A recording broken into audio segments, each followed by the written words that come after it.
ನಮಸ್ಕಾರ ವೀಕ್ಷಕರೇ, ಲೋಕಸಮರ ವಿಶೇಷ ಕಾರ್ಯಕ್ರಮಕ್ಕೆ ಸ್ವಾಗತ. ನಾನು ಮಮತಾ. 2024 ಲೋಕಸಭಾ ಚುನಾವಣೆಯ ಕಾವುದಿನದಿಂದ ದಿನಕ್ಕೆ ಹೆಚ್ಚಾಗ್ತಾ ಇದೆ. ಪ್ರತಿ ಕ್ಷೇತ್ರದಲ್ಲೂ ಕೂಡ ಅಭ್ಯರ್ಥಿ ಕಣಕ್ಕಿಳಿದು ಅಭ್ಯರ್ಥಿ ಪರ ಮತಯಾಚನೆ ಆರಂಭಗೊಂಡಿದೆ. ಇನ್ನು ನಮ್ಮ ಕರ್ನಾಟಕದಾದ್ಯಂತ ನೋಡೋದಾದ್ರೆ ಕೆಲವೊಂದು ಲೋಕಸಭಾ ಕ್ಷೇತ್ರದಲ್ಲಿ ತುಂಬಾ ಜನ ಟಿಕೆಟ್ ಆಕಾಂಕ್ಷಿಗಳಿದ್ರು. ಪಕ್ಷಕ್ಕೋಸ್ಕರ ದುಡಿದವರು, ಹಿಂದುತ್ವಕ್ಕೋಸ್ಕರ ಹೋರಾಟ ಮಾಡಿದವರು, ಎಲ್ಲಾ ರೀತಿಯಲ್ಲೂ ಕೂಡ ತನ್ನ ಕಾಯ ವಾಚ ಮನಸ ಪಕ್ಷ ಅಂತಾನೆ ದುಡಿತಾ ಇದ್ದಂತಹ ಅದೆಷ್ಟೋ ಜನ ಕಾರ್ಯಕರ್ತರು ಇವತ್ತು ಮೂಲೆ ಗುಂಪಾಗಿದ್ದಾರೆ ಅನ್ನುವಂತಹ ವಿಚಾರ, ಅನ್ನುವಂತಹ ಒಂದು ಆರೋಪ ಅವರದು. ಹಾಗಾಗಿ ಎಲ್ಲಾ ಕ್ಷೇತ್ರಗಳಲ್ಲೂ ಕೂಡ ಕೆಲವರು ಬಂಡಾಯ ಹೇಳ್ತಾ ಇದ್ದಾರೆ, ಇನ್ ಕೆಲವರು ನೋಟ ಅಂತ ಹೇಳ್ತಾ ಇದ್ದಾರೆ, ಮತ್ತೆ ಕೆಲವರು ವಿರೋಧ ಪಕ್ಷಗಳಿಗೆ ಬೆಂಬಲವನ್ನ ನೀಡ್ತಾ ಬರ್ತಾ ಇದ್ದಾರೆ. ಹಾಗಾದ್ರೆ ಈ ಬಾರಿಯ ಲೋಕಸಭಾ ಚುನಾವಣೆ ಏನಾದ್ರೂ ಒಂದು ತಿರುವನ್ನ ಪಡೆಯೋದಕ್ಕಿದೆಯಾ? ಅದರಲ್ಲೂ ನೀವು ಗಮನಿಸಲೇಬೇಕು. ಮುಖ್ಯವಾಗಿ ದಕ್ಷಿಣ ಕನ್ನಡ ಲೋಕಸಭಾ ಕ್ಷೇತ್ರದಲ್ಲಿ ಪ್ರಚಲಿತ ವಿದ್ಯಮಾನಗಳನ್ನ ನೋಡೋದಾದ್ರೆ ಈಗ ಎಲ್ಲಾ ರೀತಿಯ ಗುಸುಗುಸು ಸುದ್ದಿಗಳು ಕೇಳಿ ಬರ್ತಾ ಇದೆ.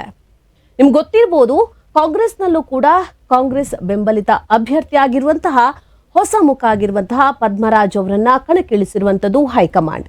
ಹಾಗೇನೆ ಬಿಜೆಪಿಯಲ್ಲೂ ಕೂಡ ನೀವು ನೋಡಿರ್ಬೋದು, ಹಿಂದೆ ಯೋಧರಾಗಿದ್ದುಕೊಂಡು ನಮ್ಮ ಈ ಏನು ಯಾವುದೇ ಒಂದು ಚುನಾವಣೆಯಲ್ಲಿ ಸ್ಪರ್ಧಿಸದೆ ಇವತ್ತು ನಮ್ಮ ಈ ಒಂದು ಬಿಜೆಪಿ ಬೆಂಬಲಿತ ಅಭ್ಯರ್ಥಿಯಾಗಿ ದಕ್ಷಿಣ ಕನ್ನಡ ಲೋಕಸಭಾ ಕ್ಷೇತ್ರದ ಬಿಜೆಪಿ ಬೆಂಬಲಿತ ಅಭ್ಯರ್ಥಿಯಾಗಿ ಇವತ್ತು ಬ್ರಿಜೇಶ್ ಚೌಟಾ ಅವರನ್ನ ಹೈಕಮಾಂಡ್ ಕಣಕ್ಕೆ ಇಳಿಸಿರುವಂತದ್ದು. ಸೊ ಇದರಿಂದ ನಾವಿಲ್ಲೊಂದು ಗಮನಿಸಬೇಕು, ತುಂಬಾ ಜನ ಪಕ್ಷಕ್ಕೋಸ್ಕರ ಹೋರಾಟ ಮಾಡಿದ್ದಾರೆ, ತುಂಬಾ ಜನ ಹಿಂದುತ್ವಕ್ಕೋಸ್ಕರ ಹೋರಾಟ ಮಾಡಿದ್ದಾರೆ. ಹಿಂದುತ್ವದ ಭದ್ರಕೋಟೆ ಅಂತ ಇವತ್ತು ನಾವ್ ಏನ್ ಹೇಳ್ತೀವಿ, ಈ ದಕ್ಷಿಣ ಕನ್ನಡ ಲೋಕಸಭಾ ಕ್ಷೇತ್ರವನ್ನ, ಈ ಕರಾವಳಿಯನ್ನ, ಇದಕ್ಕೋಸ್ಕರ ಹೋರಾಟ ಮಾಡಿದವರು ತುಂಬಾ ಜನ ಇದ್ದಾರೆ. ಹಾಗಾಗಿ ಇಲ್ಲಿ ಎಲ್ಲೋ ಒಂದು ಕಡೆ ಒಂದು ಹಂತದಲ್ಲಿ ತುಂಬಾ ಕಾರ್ಯಕರ್ತರಿಗೆ ಬೇಜಾರಾಗಿರುವಂತದ್ದು. ಸೊ ಹಾಗಾಗಿ ಅವರ ನಿಲುವನ್ನೇ ಅವರು ಬದಲಾವಣೆ ಮಾಡುವಂತಹ ಹಂತಕ್ಕೆ ಬಂದು ತಲುಪಿದ್ದಾರೆ. ನಾನು ಯಾರ ಬಗ್ಗೆ ಹೇಳ್ತಾ ಇದ್ದೀನಿ ಅಂತ ಹೇಳಿದ್ರೆ, ಸುಮಾರು 37 ವರ್ಷಕ್ಕಿಂತಲೂ ಅಧಿಕ ಸಮಯ ಈ ಒಂದು ದಕ್ಷಿಣ ಕನ್ನಡ ಕ್ಷೇತ್ರ ಏನಿದೆ ಅಥವಾ ಈ ಒಂದು ಕರಾವಳಿ ಏನಿದೆ, ಇಲ್ಲಿ ಹಿಂದುತ್ವ ಉಳಿಬೇಕು, ಕೇಸರಿ ಹಾರಾಡಬೇಕು ಅನ್ನೋದಕ್ಕೋಸ್ಕರ ಹೋರಾಟ ನಡೆಸಿದವರೊಬ್ರು ಇದ್ದಾರೆ. ಸೊ ಅವರು ಟಿಕೆಟ್ ಆಕಾಂಕ್ಷಿ ಕೂಡ ಆಗಿದ್ರು. ಆದ್ರೆ ಇವತ್ತು ಹೈಕಮಾಂಡ್ ಅವರಿಗೆ ಬೆಲೆ ಕೊಟ್ಟಿಲ್ಲ. ಸೊ ಆದ್ರಿಂದ ಅವರಿವತ್ತು ಯು ಟರ್ನ್ ಹೊಡೆದಿದ್ದಾರೆ. ಸೊ ಇನ್ನು ನಾನು ತುಂಬಾ ಹೊತ್ತು ಕಾಯಿಸಲ್ಲ, ನಮ್ಮ ಜೊತೆ ಇದ್ದಾರೆ ಅಭಿಮತ ಟಿವಿಯ ಸ್ಟುಡಿಯೋದಲ್ಲಿ ನಮ್ಮ ಹಿಂದೂ ಫೈರ್ ಬ್ಯಾಂಡ್ ಅಂತಾನೆ ನಾವು ಹೇಳ್ತೀವಿ ಅವರನ್ನ, ಸತ್ಯಜಿತ್ ಸುರತ್ಕಲ್ ಅವರು. ಮೊದಲಿಗೆ ನಾನು ಅವರನ್ನ ಕಾರ್ಯಕ್ರಮಕ್ಕೆ ಸ್ವಾಗತಿಸ್ತಾ ಇದ್ದೇನೆ. ಸರ್, ಕಾರ್ಯಕ್ರಮಕ್ಕೆ ತಮಗೆ ಆತ್ಮೀಯವಾದ ಸ್ವಾಗತ. ನಮಸ್ಕಾರ. ಸತ್ಯಜಿತ್ ಸುರತ್ಕಲ್ ಅಂತ ಹೇಳಿದ್ರೆ ಪಕ್ಕ ನೆನಪಾಗೋದು ಹಿಂದುತ್ವ, ಕೇಸರಿ. ಸತ್ಯಜಿತ್ ಸುರತ್ಕಲ್, ಸತ್ಯಣ್ಣ ಅಂತ ಹೇಳಿದ್ರೆ ಅದೊಂದು ಏನು ಹಿಂದುತ್ವದ ಅದೊಂದು ಏನು ಹೇಳ್ತಾರೆ ಶಕ್ತಿ, ಆಸ್ತಿ ಅಂತ ಹೇಳ್ಬೋದು. ಇವತ್ತು ನಾವು ಯೋಚನೆ ಮಾಡ್ತಾ ಇದ್ದೇವೆ, ಸತ್ಯಣ್ಣ ಹಿಂದುತ್ವದ ಹಿಂದೆ ಹೋಗ್ತಾರಾ, ಪಕ್ಷದ ಹಿಂದೆ ಹೋಗ್ತಾರಾ, ಅಥವಾ ಜಾತಿ ಹಿಂದೆ ಹೋಗ್ತಾರಾ? ಸತ್ಯಣ್ಣ ಇವತ್ತು ಹಿಂದುತ್ವ ಉಳಿಸೋದಕ್ಕೋಸ್ಕರವೇ ಈ ಹೋರಾಟಕ್ಕೆ ಇಳಿದಿರುವುದು. ಅನೇಕ ಜನರಿಗೆ ಹಿಂದುತ್ವ ಅಂತ ಹೇಳಿದ್ರೆ ಏನು ಅಂತ ಹೇಳಿಯೇ ಗೊತ್ತಿಲ್ಲ. ಕೇವಲ ಒಂದು ರಾಜಕೀಯ ಪಕ್ಷವನ್ನು ಅಧಿಕಾರದ ಗದ್ದುಗೆಯಲ್ಲಿ ಕೂರಿಸುವುದೇ, ಅದರ ವ್ಯಕ್ತಿಗಳನ್ನ ಆರಿಸುವುದೇ ಹಿಂದುತ್ವ ಅಂತ ಹೇಳಿಕೊಂಡು ಇಷ್ಟೇ ತಿಳ್ಕೊಂಡವರು ಇದ್ದಾರೆ.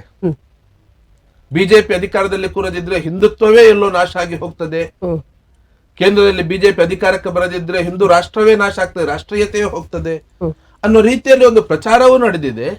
ಜನವು ಅದನ್ನೇ ಸತ್ಯ ಅಂತ ಹೇಳಿ ಏನೊಂದು ಸತ್ಯವೋ ಏನು ಅಂತ ಹೇಳಿ ತಿಳ್ಕೊಳ್ಳೋ ಸ್ಥಿತಿ ಇದೆ. ಏನ್ ಹಿಂದುತ್ವ? ಅಷ್ಟು ದುರ್ಬಲ ಇದೆಯಾ ಹಿಂದುತ್ವ? ಹಿಂದೂ ಧರ್ಮ ಅನ್ನುವಂಥದ್ದು ಅಷ್ಟು ಶಿಥಿಲ ಇದೆಯಾ? ಕೇವಲ ಒಂದು ಪಕ್ಷ ಅಧಿಕಾರಕ್ಕೆ ಬರಲಿಲ್ಲ ಅಂತ ಹೇಳಿದ ತಕ್ಷಣ ನಾಶ ಆಗುವಷ್ಟು ಆ ಸ್ಥಿತಿಯಲ್ಲಿ ಇವತ್ತು ಹಿಂದುತ್ವ ಇದೆಯಾ? ಬಿಜೆಪಿ ಅಂತ ಹೇಳಿದ್ರೆ ಹಿಂದುತ್ವದ ಅಜೆಂಡಾವನ್ನ ಇಟ್ಕೊಂಡು ಹೋಗುವಂತಹ ಪಕ್ಷ ಅಲ್ವಾ? ಹಿಂದುತ್ವ ಏನು? ಮೂಲಭೂತವಾಗಿ ನಾನು ಕೇಳ್ತಾ ಇರೋದು ಹಿಂದುತ್ವ ಏನು, ರಾಷ್ಟ್ರೀಯತೆ ಅಂದ್ರೆ ಏನು? ಧರ್ಮ ಅಂತ ಹೇಳಿದ್ರೆ ಹೇಳ್ತಾರೆ ಅದೊಂದು ಜೀವನ ಪದ್ಧತಿ. ಕೋರ್ಟ್ ಕೂಡ, ಸುಪ್ರೀಂ ಕೋರ್ಟ್ ಕೂಡ ಕೊಟ್ಟಿರುವಂತದ್ದು ಜೀವನ ಪದ್ಧತಿ. ಹಿಂದೂ ಧರ್ಮಕ್ಕೆ ಅಪೌರುಷೇಯ ಧರ್ಮ ಅಂತ ಹೇಳ್ತಾರೆ. ಹುಟ್ಟೇ ಇಲ್ಲ ಅದಕ್ಕೆ, ಯಾವತ್ತು ಹುಟ್ಟಿದನ್ನುವಂಥದ್ದು ಯಾರಿಗೂ ಗೊತ್ತಿಲ್ಲ. ಮನುಷ್ಯನಿಂದ ನಿರ್ಮಾಣ ಆದದ್ದು ಅಲ್ಲ, ಭಗವಂತನಿಂದ ಇಳಿದು ಬಂದದನ್ನು ಋಷಿಮುನಿಗಳು ಕಂಡುಕೊಂಡದ್ದು, ಯಾವ ರೀತಿ ಬದುಕಬೇಕು ಹುಟ್ಟಿನಿಂದ ಸಾಯುವ ತನಕ ಅಂತ ಹೇಳಿಕೊಂಡು ಅದನ್ನು ಧರ್ಮ ಅಂತ ಹೇಳಿದ್ರು. ಒಂದು ವಿಚಾರಧಾರೆ, ಒಂದು ಚಿಂತನೆ, ಅದು ಚಿಂತನಾ ಪದ್ಧತಿ. ಯಾವುದನ್ನು ಜಗತ್ತನ್ನು ನಾಶ ಮಾಡಿದಂತಹ ಅಲೆಕ್ಸಾಂಡರಿಗಾಗ್ಲಿ, ಆ ನಂತರ ಬಂದ ಆಕ್ರಮಣಕಾರರಿಗಾಗ್ಲಿ, 600 ವರ್ಷ ಭಾರತವನ್ನೇ ಆಳಿದ ಮುಸಲ್ಮಾನರಿಗಾಗ್ಲಿ, 150 ವರ್ಷ ಭಾರತವನ್ನು ಆಳಿದ ಬ್ರಿಟಿಷರಿಗಾಗ್ಲಿ ನಾಶ ಮಾಡ್ಲಿಕ್ಕೆ ಸಾಧ್ಯ ಇಲ್ಲ. ಯಾವುದೋ ಒಂದು ಪಕ್ಷ ಅಧಿಕಾರಕ್ಕೆ ಬರಲಿ ಅಂತ ಹೇಳಿದ ತಕ್ಷಣ ಅದು ಧರ್ಮ ನಾಶ ಹಾಗಾದ್ರೆ ಸತ್ಯಜಿತ್ ಅವರ ಇವತ್ತ ಹಿಂದುತ್ವದ ಒಳಗಡೆ ಯಾವುದು ಹಿಂದುತ್ವ ಅಂತ ಹೇಳಿದ್ರೆ ಎಲ್ಲರಿಗೂ ಅವಕಾಶ ಸಿಗಬೇಕು, ಸರ್ವರಿಗಿದು ಎಲ್ಲರಿಗೂ ಅವಕಾಶ ಸಿಗುವಂತಹ, ಎಲ್ಲರನ್ನು ಸಮಾನ ರೀತಿಯಲ್ಲಿ ಕಾಣುವಂತಹ, ಮೇಲು ಕೀಳು ಸ್ಪೃಶ್ಯ ಅಸ್ಪೃಶ್ಯ ಯಾವುದೂ ಇಲ್ಲದಂತಹ, ಕೇವಲ ಮನುಷ್ಯರಲ್ಲಿ ಮಾತ್ರ ಅಲ್ಲ, ಸರ್ವಭೂತೇಶು ಅಂತ ಹೇಳುವಂತದ್ದು, ಸರ್ವಭೂತೇಶು ಅಂತ ಹೇಳಿಕೊಂಡು ಎಲ್ಲ ಪಶುಗಳಲ್ಲಿ, ಪ್ರಾಣಿಗಳಲ್ಲಿ, ಪಕ್ಷಿಗಳಲ್ಲಿ, ಜೀವಜಂತುಗಳಲ್ಲಿ ಎಲ್ಲದರಲ್ಲೂ ಭಗವಂತನನ್ನು ಕಂಡಂತಹ ಧರ್ಮ ನಮ್ದು. ಎಲ್ಲರಿಗೂ ಬದುಕುವ ಹಕ್ಕಿದೆ, ನಂಗೆ ಎಷ್ಟು ಬದುಕುವ ಹಕ್ಕಿದೆ, ಎಲ್ಲರಿಗೂ ಅಷ್ಟೇ ಬದುಕುವ ಹಕ್ಕಿದೆ ಅಂತ ಹೇಳಿಕೊಂಡು ತಿಳಿದುಕೊಂಡು ಬದುಕಿದ ಸಮಾಜ. ಆ ಚಿಂತನೆ ಉಳಿಯುವುದು ಅದು ಧರ್ಮ, ಅದು ಧರ್ಮ ಉಳಿಯುವಂತದ್ದು, ಅದು ಧರ್ಮದ ಚಿಂತನೆ ಉಳಿಯುವಂತದ್ದು. ಆ ದೃಷ್ಟಿಯಿಂದ ಇವತ್ತು ಯಾವತ್ತಿಲ್ಲಿ ಧರ್ಮ ನಾಶ ಆಯ್ತು ಅಂತ ಕೇಳಿದ್ರೆ, ಯಾವಾಗ ಜಾತಿಯ ಹೆಸರಿನಲ್ಲಿ ಇಲ್ಲಿ ಸ್ಪೃಶ್ಯ ಅಸ್ಪೃಶ್ಯತೆ ತುಳಿಯುವಂತದ್ದು, ಹೊರಗಡೆ ಇಡುವಂತದ್ದು, ಮನೆ ಅಂಗಳಕ್ಕೆ ಅವಕಾಶ ಇಲ್ಲ, ತಾನು ಕುಡಿಯುವ, ತಾನು ಊಟ ಮಾಡುವ ತಟ್ಟೆ ಬಟ್ಟಲುಗಳಲ್ಲಿ ಊಟಕ್ಕೆ ಅವಕಾಶ ಇಲ್ಲ, ಯಾವುದೋ ಗೆರಟೆಯಲ್ಲಿ ಕೊಡ್ತಾ ಇದ್ರು, ಹೋಟೆಲ್ ನಲ್ಲಿ ಪ್ರವೇಶಕ್ಕೆ ಅವಕಾಶ ಇರ್ಲಿಲ್ಲ. ಈ ಸ್ಥಿತಿ ಇವತ್ತು ಮತ್ತೊಂದು ಸರಿ ಬರ್ತಾ ಇದೆ. ಹಣ ಮತ್ತು ಅಧಿಕಾರದ ಬಲದಿಂದ ಇವತ್ತು ಸಾಮಾನ್ಯ ಸಮಾಜಗಳನ್ನು, ಸಣ್ಣ ಪುಟ್ಟ ಸಮಾಜಗಳನ್ನು ಮತ್ತೆ ತುಳಿಯುವಂತ ವ್ಯವಸ್ಥೆಗಳು ನಿರ್ಮಾಣ ಆಗ್ತಾ ಇದೆ. ಒಂದು ರೀತಿ ವರ್ಕ್ ಫೋರ್ಸ್ ಅನ್ನೋ ರೀತಿಯಲ್ಲೇ ಹಿಂದುಳಿದ ವರ್ಗಗಳನ್ನು, ದಲಿತ ಸಮಾಜಗಳನ್ನು ಇಟ್ಟುಕೊಳ್ಳುವಂತಹ ವ್ಯವಸ್ಥೆ ಮತ್ತೆ ನಿರ್ಮಾಣ ಆಗ್ತಾ ಇದೆ. ಧರ್ಮನಾಶ ಆದದ್ದು ಆ ಕಾಲಕ್ಕೆ ಕೇರಳದಲ್ಲಿರಬಹುದು ಅಥವಾ ಕಾಶ್ಮೀರದಲ್ಲಿರಬಹುದು. ಧರ್ಮ ನಾಶ ಆದದ್ದು ಯಾವಾಗ, ಹಿಂದೂ ಧರ್ಮಕ್ಕೆ ಸಮಸ್ಯೆ ಬಂದದ್ದು ಯಾವಾಗ ಅಂತ ಕೇಳಿದ್ರೆ, ಹೊರಗಿನ ಆಕ್ರಮಣಕಾರರಿಗಿಂತ ಹೆಚ್ಚಾಗಿ ಒಳಗಿನ ಈ ಸಮಸ್ಯೆಗಳು.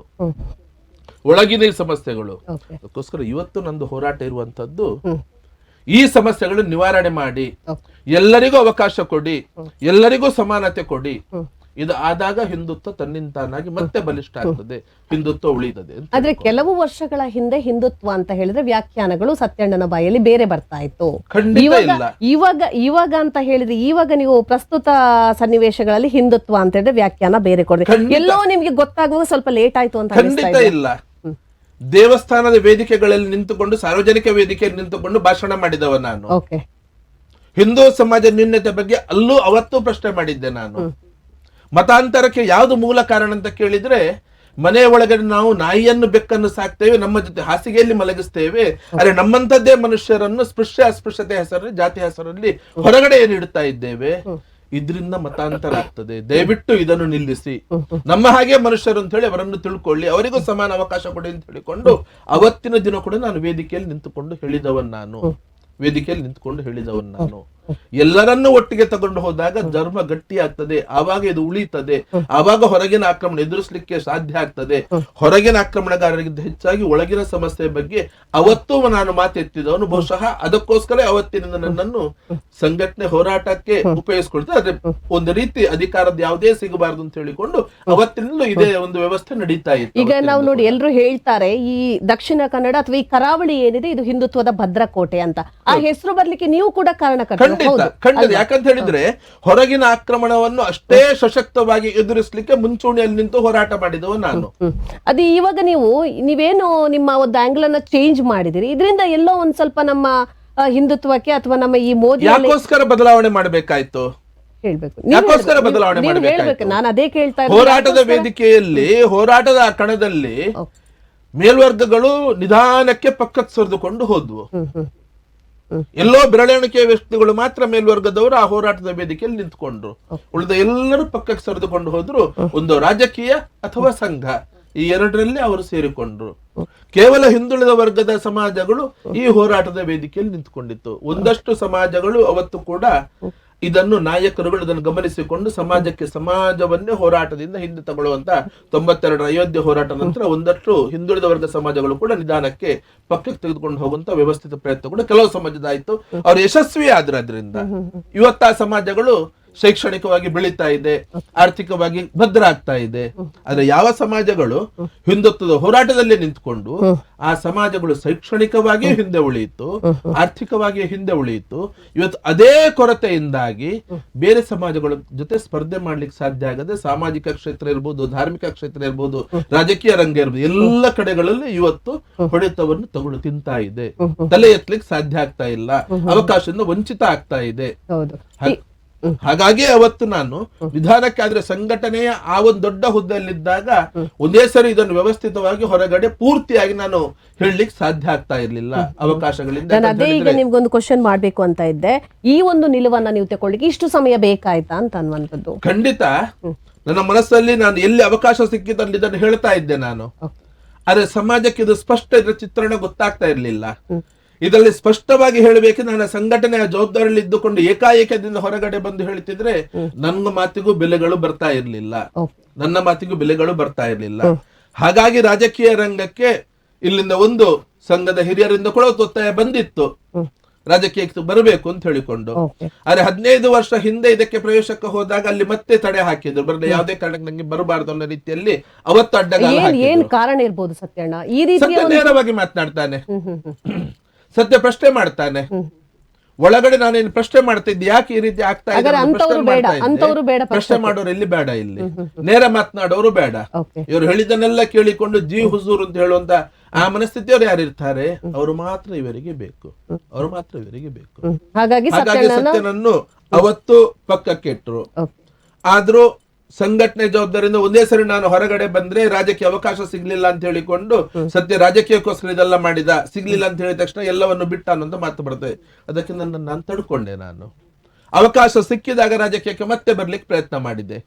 ಮತ್ತೆ 7 ವರ್ಷ ನಂತರ ಮತ್ತೆ ಕಾರ್ಯಕರ್ತರದ್ದು ಒತ್ತಡ ಇತ್ತು, ರಾಜಕೀಯಕ್ಕೆ ಬರಬೇಕು, ಇಲ್ಲಿ ಹೋರಾಟಗಾರರಿಗೆ ಬೇಕಾದ ವ್ಯವಸ್ಥೆಗಳು ಆಗ್ತಾ ಇಲ್ಲ, ನಮ್ಗೆ ವ್ಯವಸ್ಥೆ ನಮ್ಮನ್ನು ಯಾರು ಇಷ್ಟೆಲ್ಲ ನಾವು ಹೋರಾಟ ಮಾಡಿದ್ರು ಕೂಡ ಹಿಂದುತ್ವದ್ದೇ ಭದ್ರಕೋಟೆ ಅಂತ ನೀವೇನ್ ಹೇಳ್ತೀರಿ, ಹಿಂದುತ್ವದ್ದೇ ಭದ್ರಕೋಟೆ ಆಗಿದ್ರು ಕೂಡ ಹಿಂದುತ್ವದ ಹೋರಾಟಗಾರರಿಗೆ ಗೌರವವೂ ಸಿಗುವುದಿಲ್ಲ, ಅವ್ರಿಗೆ ವ್ಯವಸ್ಥೆಗಳು ಆಗುದಿಲ್ಲ. ಆ ವ್ಯವಸ್ಥೆಗಳು ಮಾಡಬೇಕಿದ್ರೆ ಮತ್ತೆ ಸಂಘಟನೆ ಮುಖಾಂತರ ನೀವೇ ಮಾಡಬೇಕು, ನೀವೇ ಹಾಗಾಗಿ ರಾಜಕೀಯಕ್ಕೆ ಹೋದ್ರೆ ಒಳ್ಳೇದು ಅಂತ ಹೇಳಿಕೊಂಡು ಮತ್ತೆ ಇನ್ನೊಂದ್ಸರಿ ಕಾರ್ಯಕರ್ತರ ಒತ್ತಡ ಹಿರಿಯರ ಮೇಲೆ ಕೂಡ ಬಿತ್ತು, ಸತ್ಯಣ್ಣ ರಾಜಕೀಯಕ್ಕೆ ಬೇಕು ಅಂತ ಹೇಳಿಕೊಂಡು. ಆ ಸಂದರ್ಭದಲ್ಲಿ ಇಲ್ಲಿ ರಾಜಕೀಯಕ್ಕೆ ನಂಗೆ ಅವತ್ತು ಕೂಡ ಸ್ಪಷ್ಟವಾಗಿ ಗೊತ್ತಿತ್ತು, ರಾಜಕೀಯದಲ್ಲಿ ನನ್ನ ತಲೆ ಎತ್ತಲಿಕ್ಕೂ ಬಿಡುವುದಿಲ್ಲ, ಚುನಾವಣಾ ರಾಜಕೀಯದಲ್ಲಿ ನಂಗೆ ಅವಕಾಶವನ್ನು ಮಾಡಿಕೊಡುವುದಿಲ್ಲ ಅಂತ ಹೇಳಿಕೊಂಡು ರಾಜಕೀಯಕ್ಕೆ ಪ್ರವೇಶ ಮಾಡಬೇಕಿದ್ರೆ ಗೊತ್ತಿತ್ತು ನಂಗೆ. ಹಾಗಾದ್ರೆ ಸತ್ಯಣ್ಣನಿಗೆ ರಾಜಕೀಯದ ಎಲ್ಲಾ ಬಾಗಿಲುಗಳು ಮುಚ್ಚೋಗಿದೆ, ಬಹುತೇಕ ಮುಚ್ಚೋಗಿದೆ. ನಂಗೆ ವೈಯಕ್ತಿಕ ನಾನು ಪ್ರತಿ ಸರಿ ಸ್ಪಷ್ಟ ಮಾಡಿದ್ದೆ, ನಾನು ವೈಯಕ್ತಿಕವಾಗಿ ಸತ್ಯಜಿತ್ ರಾಜಕೀಯದ ಯಾವುದೇ ಹುದ್ದೆಗೆ ಅಪೇಕ್ಷೆ ಇಟ್ಟುಕೊಂಡವನಲ್ಲ. ಸತ್ಯನಿಗೆ ಒಬ್ಬ MLA ಆಗಿ MP ಆಗಿ ಸಂಸದನಾಗಿಯೋ ಮಂತ್ರಿ ಆಗಿಯೋ ಯಾವುದೋ ಒಂದು ಇದರಲ್ಲಿ ಮೆರೀಬೇಕು ಅಂತ ಹೇಳಿಕೊಂಡಿಲ್ಲ. ಅದಕ್ಕಿಂತ ಹೆಚ್ಚಿನ ಗೌರವ ಸತ್ಯಜಿತ್ ಸುರತ್ಕಲ್ಗೆ ಈ ಸಮಾಜ ಕೊಟ್ಟಿದೆ, ಈ ಸಮಾಜ ಕೊಟ್ಟಿದೆ, ಇವತ್ತಿಗೂ ಕೊಡ್ತಾ ಇದೆ. ಆದ್ರೆ ಈ ಸಮಯದಲ್ಲಿ, ಈ ಲೋಕಸಭಾ ಚುನಾವಣೆಯ ಸಮಯದಲ್ಲಿ ನೀವು ಈ ನಿಲುವನ್ನ ಮಾಡಿರುವಂತದ್ದು ಎಷ್ಟರ ಮಟ್ಟಿಗೆ ಸರಿ ಸತ್ಯಣ್ಣ? ಇಲ್ಲೇನು ಅನ್ಯಾಯ ಆಗ್ತಾ ಇದೆ, ಇದನ್ನು ಸರಿದಾರಿಗೆ ತರಲೇಬೇಕು. ಇವರು ಈ ಚುನಾವಣೆ ಸಮಯದಲ್ಲಿ ಹೇಳಿದ್ರೆ ಮಾತ್ರ ಅರ್ಥ ಆಗೋದು, ಬಾಕಿ ಸಮಯದಲ್ಲಿ ಹೇಳಿದ್ರೆ ಕೇಳಿಯೂ ಕೇಳಿದವರು ಹಾಗೆ ಮಾಡ್ತಾರೆ. ಯಾಕಂತ ಹೇಳಿದ್ರೆ ಹಿಂದುತ್ವ ಇದೆ, ಮೋದಿ ಇದೆ, ಅದು ಯಾರನ್ನು ಲೆಕ್ಕಕ್ಕೆ ತಗೊಳ್ಕೊಳ್ಬೇಕಾಗಿಲ್ಲ. ಚುನಾವಣೆ ಸಂದರ್ಭದಲ್ಲಿ ಸಮಸ್ಯೆ ಆಗ್ತದ ಅಂತ ಹೇಳಿಕೊಂಡು, ಯಾಕಂದ್ರೆ ಕಳೆದ ಚುನಾವಣೆ ಸಂದರ್ಭದಲ್ಲಿ ನೋಡಿದ್ದೇನೆ ನಾನು, ಯಾವಾಗ ನಾನು ಸಮಾಜಕ್ಕೆ ಒಂದು ಸವಾಲು ಬಂದಾಗ ನಾನಲ್ಲಿ ಬೆಳ್ತಂಗಡಿಯಲ್ಲಿ ಅನಿವಾರ್ಯವಾಗಿ ಹೋಗಬೇಕಾಯ್ತು. ನಾರಾಯಣಗುರು ವಿಚಾರ ವೇದಿಕೆ ರಾಜ್ಯಾಧ್ಯಕ್ಷ ಆಗಿದೆ ನಾನು. ಚುನಾವಣೆಯಲ್ಲಿ ನನ್ಗೆ ಯಾವಾಗ ಅವಕಾಶ ವಂಚಿತ ಆಯ್ತು, ಆನಂತರ 3 ವರ್ಷ ನಾನು ಸುಮ್ನೆ ಕೂತೆ, ಯಾರು ನನ್ನ ಹತ್ರ ಬರಲಿಲ್ಲ. ಕಾರ್ಯಕರ್ತರು ನನಗೋಸ್ಕರ ಹಿಂದಿನ ಲೋಕಸಭಾ ಕ್ಷೇತ್ರದ ಚುನಾವಣೆ ಸಂದರ್ಭದಲ್ಲಿ ಫ್ಲೆಕ್ಸ್ ಹಾಕಿದ್ರು, ಇಡೀ ಕ್ಷೇತ್ರದ ಒಳಗಡೆ ಅವರಾಗಿ ಫ್ಲೆಕ್ಸ್ ಹಾಕೊಂಡು ಹೋದ್ರು. ಆವಾಗ ಕರೆದು ಮಾತನಾಡಿಸಿದ್ರು, ಸತ್ಯ ಪಕ್ಷಕ್ಕೆ ತೊಂದರೆ ಆಗ್ತದೆ, ಸಮಸ್ಯೆ ಆಗ್ತದೆ, ದಯವಿಟ್ಟು ಅದನ್ನು ತೆಗಿಸಿ, ನಿನ್ ಜೊತೆ ನಾವಿದ್ದೇವೆ ಅನ್ನೋ ಮಾತನ್ನು ಕೊಟ್ರು. ಯಾವಾಗ ತೆಗಿಸಿದೆ ಅನಂತರ ಮತ್ತೆ ಸುದ್ದಿ ಇಲ್ಲ. ನೀವು ತುಂಬಾ ಕಡೆಯಲ್ಲಿ ಸ್ಪಷ್ಟೀಕರಣ ಕೂಡ ಕೊಟ್ಟಿದ್ದೀರಿ, ಆದ್ರೂ ನಾನು ಕೇಳಬೇಕಾದಂತ ಪರಿಸ್ಥಿತಿ ಈ ಸಮಯದಲ್ಲಿ ನಿಮಗೆ ಇಲ್ಲಿ ನಿಮ್ಮ ಟಿಕೆಟ್ ಮಿಸ್ ಆಗೋದಕ್ಕೆ ಎಲ್ಲೋ ಒಂದು ಕಡೆ ಆ ವಿಧಾನಸಭಾ ಚುನಾವಣೆಯ ಸಂದರ್ಭ ನಿಮ್ಮ ಬೆಳ್ತಂಗಡಿಯಲ್ಲಿ ಹೋದಂತಹ ಅಂದ್ರೆ ರಕ್ಷಿತ್ ಶಿವರಾಮ್ ಅವರಿಗೆ ಸಪೋರ್ಟ್ ಮಾಡಿದ ಕಾರಣದಿಂದ ಎಲ್ಲಿಯಾದ್ರೂ ನಿಮ್ಗೆ ಇಲ್ಲಿ ಮಿಸ್ ಆಗಿರಬಹುದಾ? ಇವರದ್ದು ಹೇಗೆ ವ್ಯವಸ್ಥೆ ಅಂತ ಹೇಳಿದ್ರೆ, ಇವರಿಗೆ ಬೇಕು ಅಂತ ಹೇಳಿ ಆದ್ರೆ ಎಷ್ಟೆಲ್ಲ ದೊಡ್ಡ ತಪ್ಪು ಏನೆಲ್ಲ ಮಾಡಿದ್ರು ಕೂಡ ಆಗ್ತದೆ. ಇವರಿಗೆ ಬೇಕು ಅಂತ ಹೇಳಿ ಆದ್ರೆ, ಜಗದೀಶ್ ಶೆಟ್ಟರು ಮೊನ್ನೆ MLA ಎಲೆಕ್ಷನ್ ಅಲ್ಲಿ ಪಕ್ಷ ಬಿಟ್ಟು ಹೋಗಿರ್ಲಿಲ್ಲ, ಕಾಂಗ್ರೆಸ್ ಪಕ್ಷ ಸೇರಿದ್ರು, ಪಕ್ಷ ಅಲ್ಲಿ ಕಾಂಗ್ರೆಸ್ ಪಕ್ಷದ ಚುನಾವಣೆ ಕೂಡ ಸ್ಪರ್ಧೆ ಮಾಡಿದ್ರು, ಪಕ್ಷಕ್ಕೆ ಬೇಕಾದ ಹಾಗೆ ಬಾಯಿಗೆ ಬಂದ ಹಾಗೆ ಬೈದ್ರು. ಸತ್ಯಜಿತ್ ಅದು ಯಾವುದನ್ನು ಮಾಡಿರ್ಲಿಲ್ಲ. ಒಂದು ಕ್ಷೇತ್ರದಲ್ಲಿ ಸಮಾಜ, ಒಂದು ರಾಜ್ಯಾಧ್ಯಕ್ಷ ನೆಲೆಯಲ್ಲಿ ಸಮಾಜಕ್ಕೆ ಅನ್ಯಾಯ ಆದಾಗ, ಸಮಾಜಕ್ಕೆ ಸವಾಲು ಬಂದಾಗ ಸಂಘಟನೆಯ ಜವಾಬ್ದಾರಿ ಇದ್ದುಕೊಂಡು ಸತ್ಯಜಿತ್ ಹೋಗಬೇಕೋ ಬೇಡವೋ? ಸತ್ಯನಿಗೆ ಪಕ್ಷದಲ್ಲಿ ಯಾವುದೇ ಜವಾಬ್ದಾರಿ ಇರ್ಲಿಲ್ಲ, ಇಡೀ ಪರಿವಾರದಲ್ಲಿ ಯಾವುದೇ ಜವಾಬ್ದಾರಿ ಇರ್ಲಿಲ್ಲ, ಇದ್ದದ್ದು ಸಮಾಜದ ಜವಾಬ್ದಾರಿ. ಆದ್ರೆ ಸತ್ಯಜಿತ್ ಮಾಡಿದ ದೊಡ್ಡ ಅಪರಾಧ ಆಗ್ತದೆ, ಶೆಟ್ಟರ್ ಮಾಡಿ ಸಣ್ಣ ಅಪರಾಧ ಆಗ್ತದೆ. ಪಕ್ಷೇತರನಿಂದ ಪಕ್ಷವನ್ನು ಸೋಲಿಸಿ ಈ ಜಿಲ್ಲೆಯಲ್ಲೇ ಸೋಲಿಸಿದಂತದ್ದು ಪುತ್ತಿಲಂದು ಅದು ಗೌಣ ಆಗ್ತದೆ, ಅದು ಗೌಣ ಆಗ್ತದೆ. ಯಾಕಂದ್ರೆ ಪುತ್ತಿಲವರಿಗೆ ಬೇಕಾದಾಗೆ ಜಸ್ಟ್ ಕೂಡ ಬೇಕಾದ ಹಾಗೆ ಆಗ್ತಾರ ಏನೋ ಗೊತ್ತಿಲ್ಲ ನಂಗೆ. ಇವರದ್ದು ನಾನು ಮೊನ್ನೆ ಹೇಳಿದ್ದೆ, ನಾನು ಇವರದ್ದೇ ನಾಟಕವೋ ಏನು, ಒಳಗಿನ ಗುಂಪುಗಾರಿಕೆಯಲ್ಲಿ ಒಳಗಿನ ಏನು ಗುಂಪುಗಳಿದೆ ಅಲ್ಲಿ ಪಕ್ಷದ ಒಳಗಡೆ ಸಂಘದ ಒಳಗಡೆ ಅವರದೇ ಸೇರಿಕೊಂಡು ಸೃಷ್ಟಿ ಮಾಡಿದ ನಾಟಕವೋ ಏನು, ಅದರದೊಬ್ಬ ಪಾತ್ರಧಾರಿಯೇ ಏನು.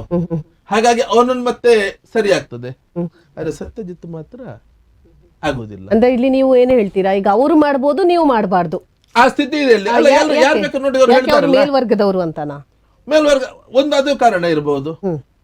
ನಾನು ಮೊನ್ನೆ ಕೂಡ ಅದಕ್ಕೆ ಹೇಳಿದ್ ನಾನು, ಅಥವಾ ಇನ್ನೊಂದೇನ್ ಕಾರಣ ಇರ್ಬೋದು. ಒಂದು ಕಡೆ ಅಲ್ಲ ಅವರೇ ಆಡಿದ ನಾಟಕವೋ ಏನು ಅಂತ ಹೇಳಿಕೊಂಡು ಅದೇ ಹೇಳಿದ್ ನಾನು. ಪುತ್ತಿಲಂದ್ ವಿಚಾರದಲ್ಲಿ ಒಂದೋ ಪುತ್ತಿಲ ಇವರೆಲ್ಲರಿಗಂತೂ ಮೇಲಕ್ಕೆ ಬೆಳೆದಿದ್ದಾನೆ. ಡಾಕ್ಟರ್ ಕರ್ನಾಟಕ ಪ್ರಭಾಕರ್ ಭಟ್ರು ಇರ್ಬೋದು, ಡಿ ಸದಾನಂದ ಗೌಡರು ಇರ್ಬೋದು, ಅಥವಾ ಇವರು ಇರ್ಬೋದು, PS ಪ್ರಕಾಶ್ ಇರ್ಬೋದು, ಇವರೆಲ್ಲರಿಗಿಂತ ಮೇಲಕ್ಕೆ ಬೆಳೆದಿದ್ದಾನೆ. ಸಂತೋಷದಿಂದ ಮೇಲಕ್ಕೆ ಬೆಳೆದಿದ್ದಾನೆ.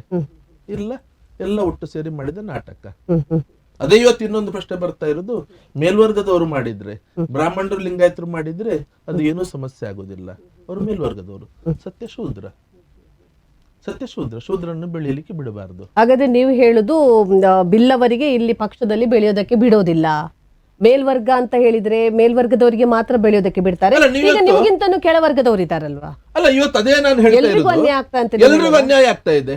ಇವತ್ತು ಲೋಕಸಭಾ ಚುನಾವಣೆಯಲ್ಲಿ 28 ಕ್ಷೇತ್ರ ನೋಡಿ ನೀವು, 19 ಕ್ಷೇತ್ರ ಮೇಲ್ವರ್ಗದವರಿಗಿದೆ. ಲಿಂಗಾಯತರು, ಒಕ್ಕಲಿಗರು, ಬ್ರಾಹ್ಮಣರು, ಬಂಟಿದು ಒಕ್ಕಲಿಗರಲ್ಲಿ ಸೇರಿಕೊಂಡು ಬರ್ತದೆ. 19 ಕ್ಷೇತ್ರ ಮೇಲ್ವರ್ಗಕ್ಕೆ ಹೋಗ್ತದೆ. ಜನಸಂಖ್ಯೆ ಎಷ್ಟು? ಎಲ್ಲ ಸೇರಿಕೊಂಡು ಒಂದು 1.25 ಕೋಟಿ ಇರಬಹುದು.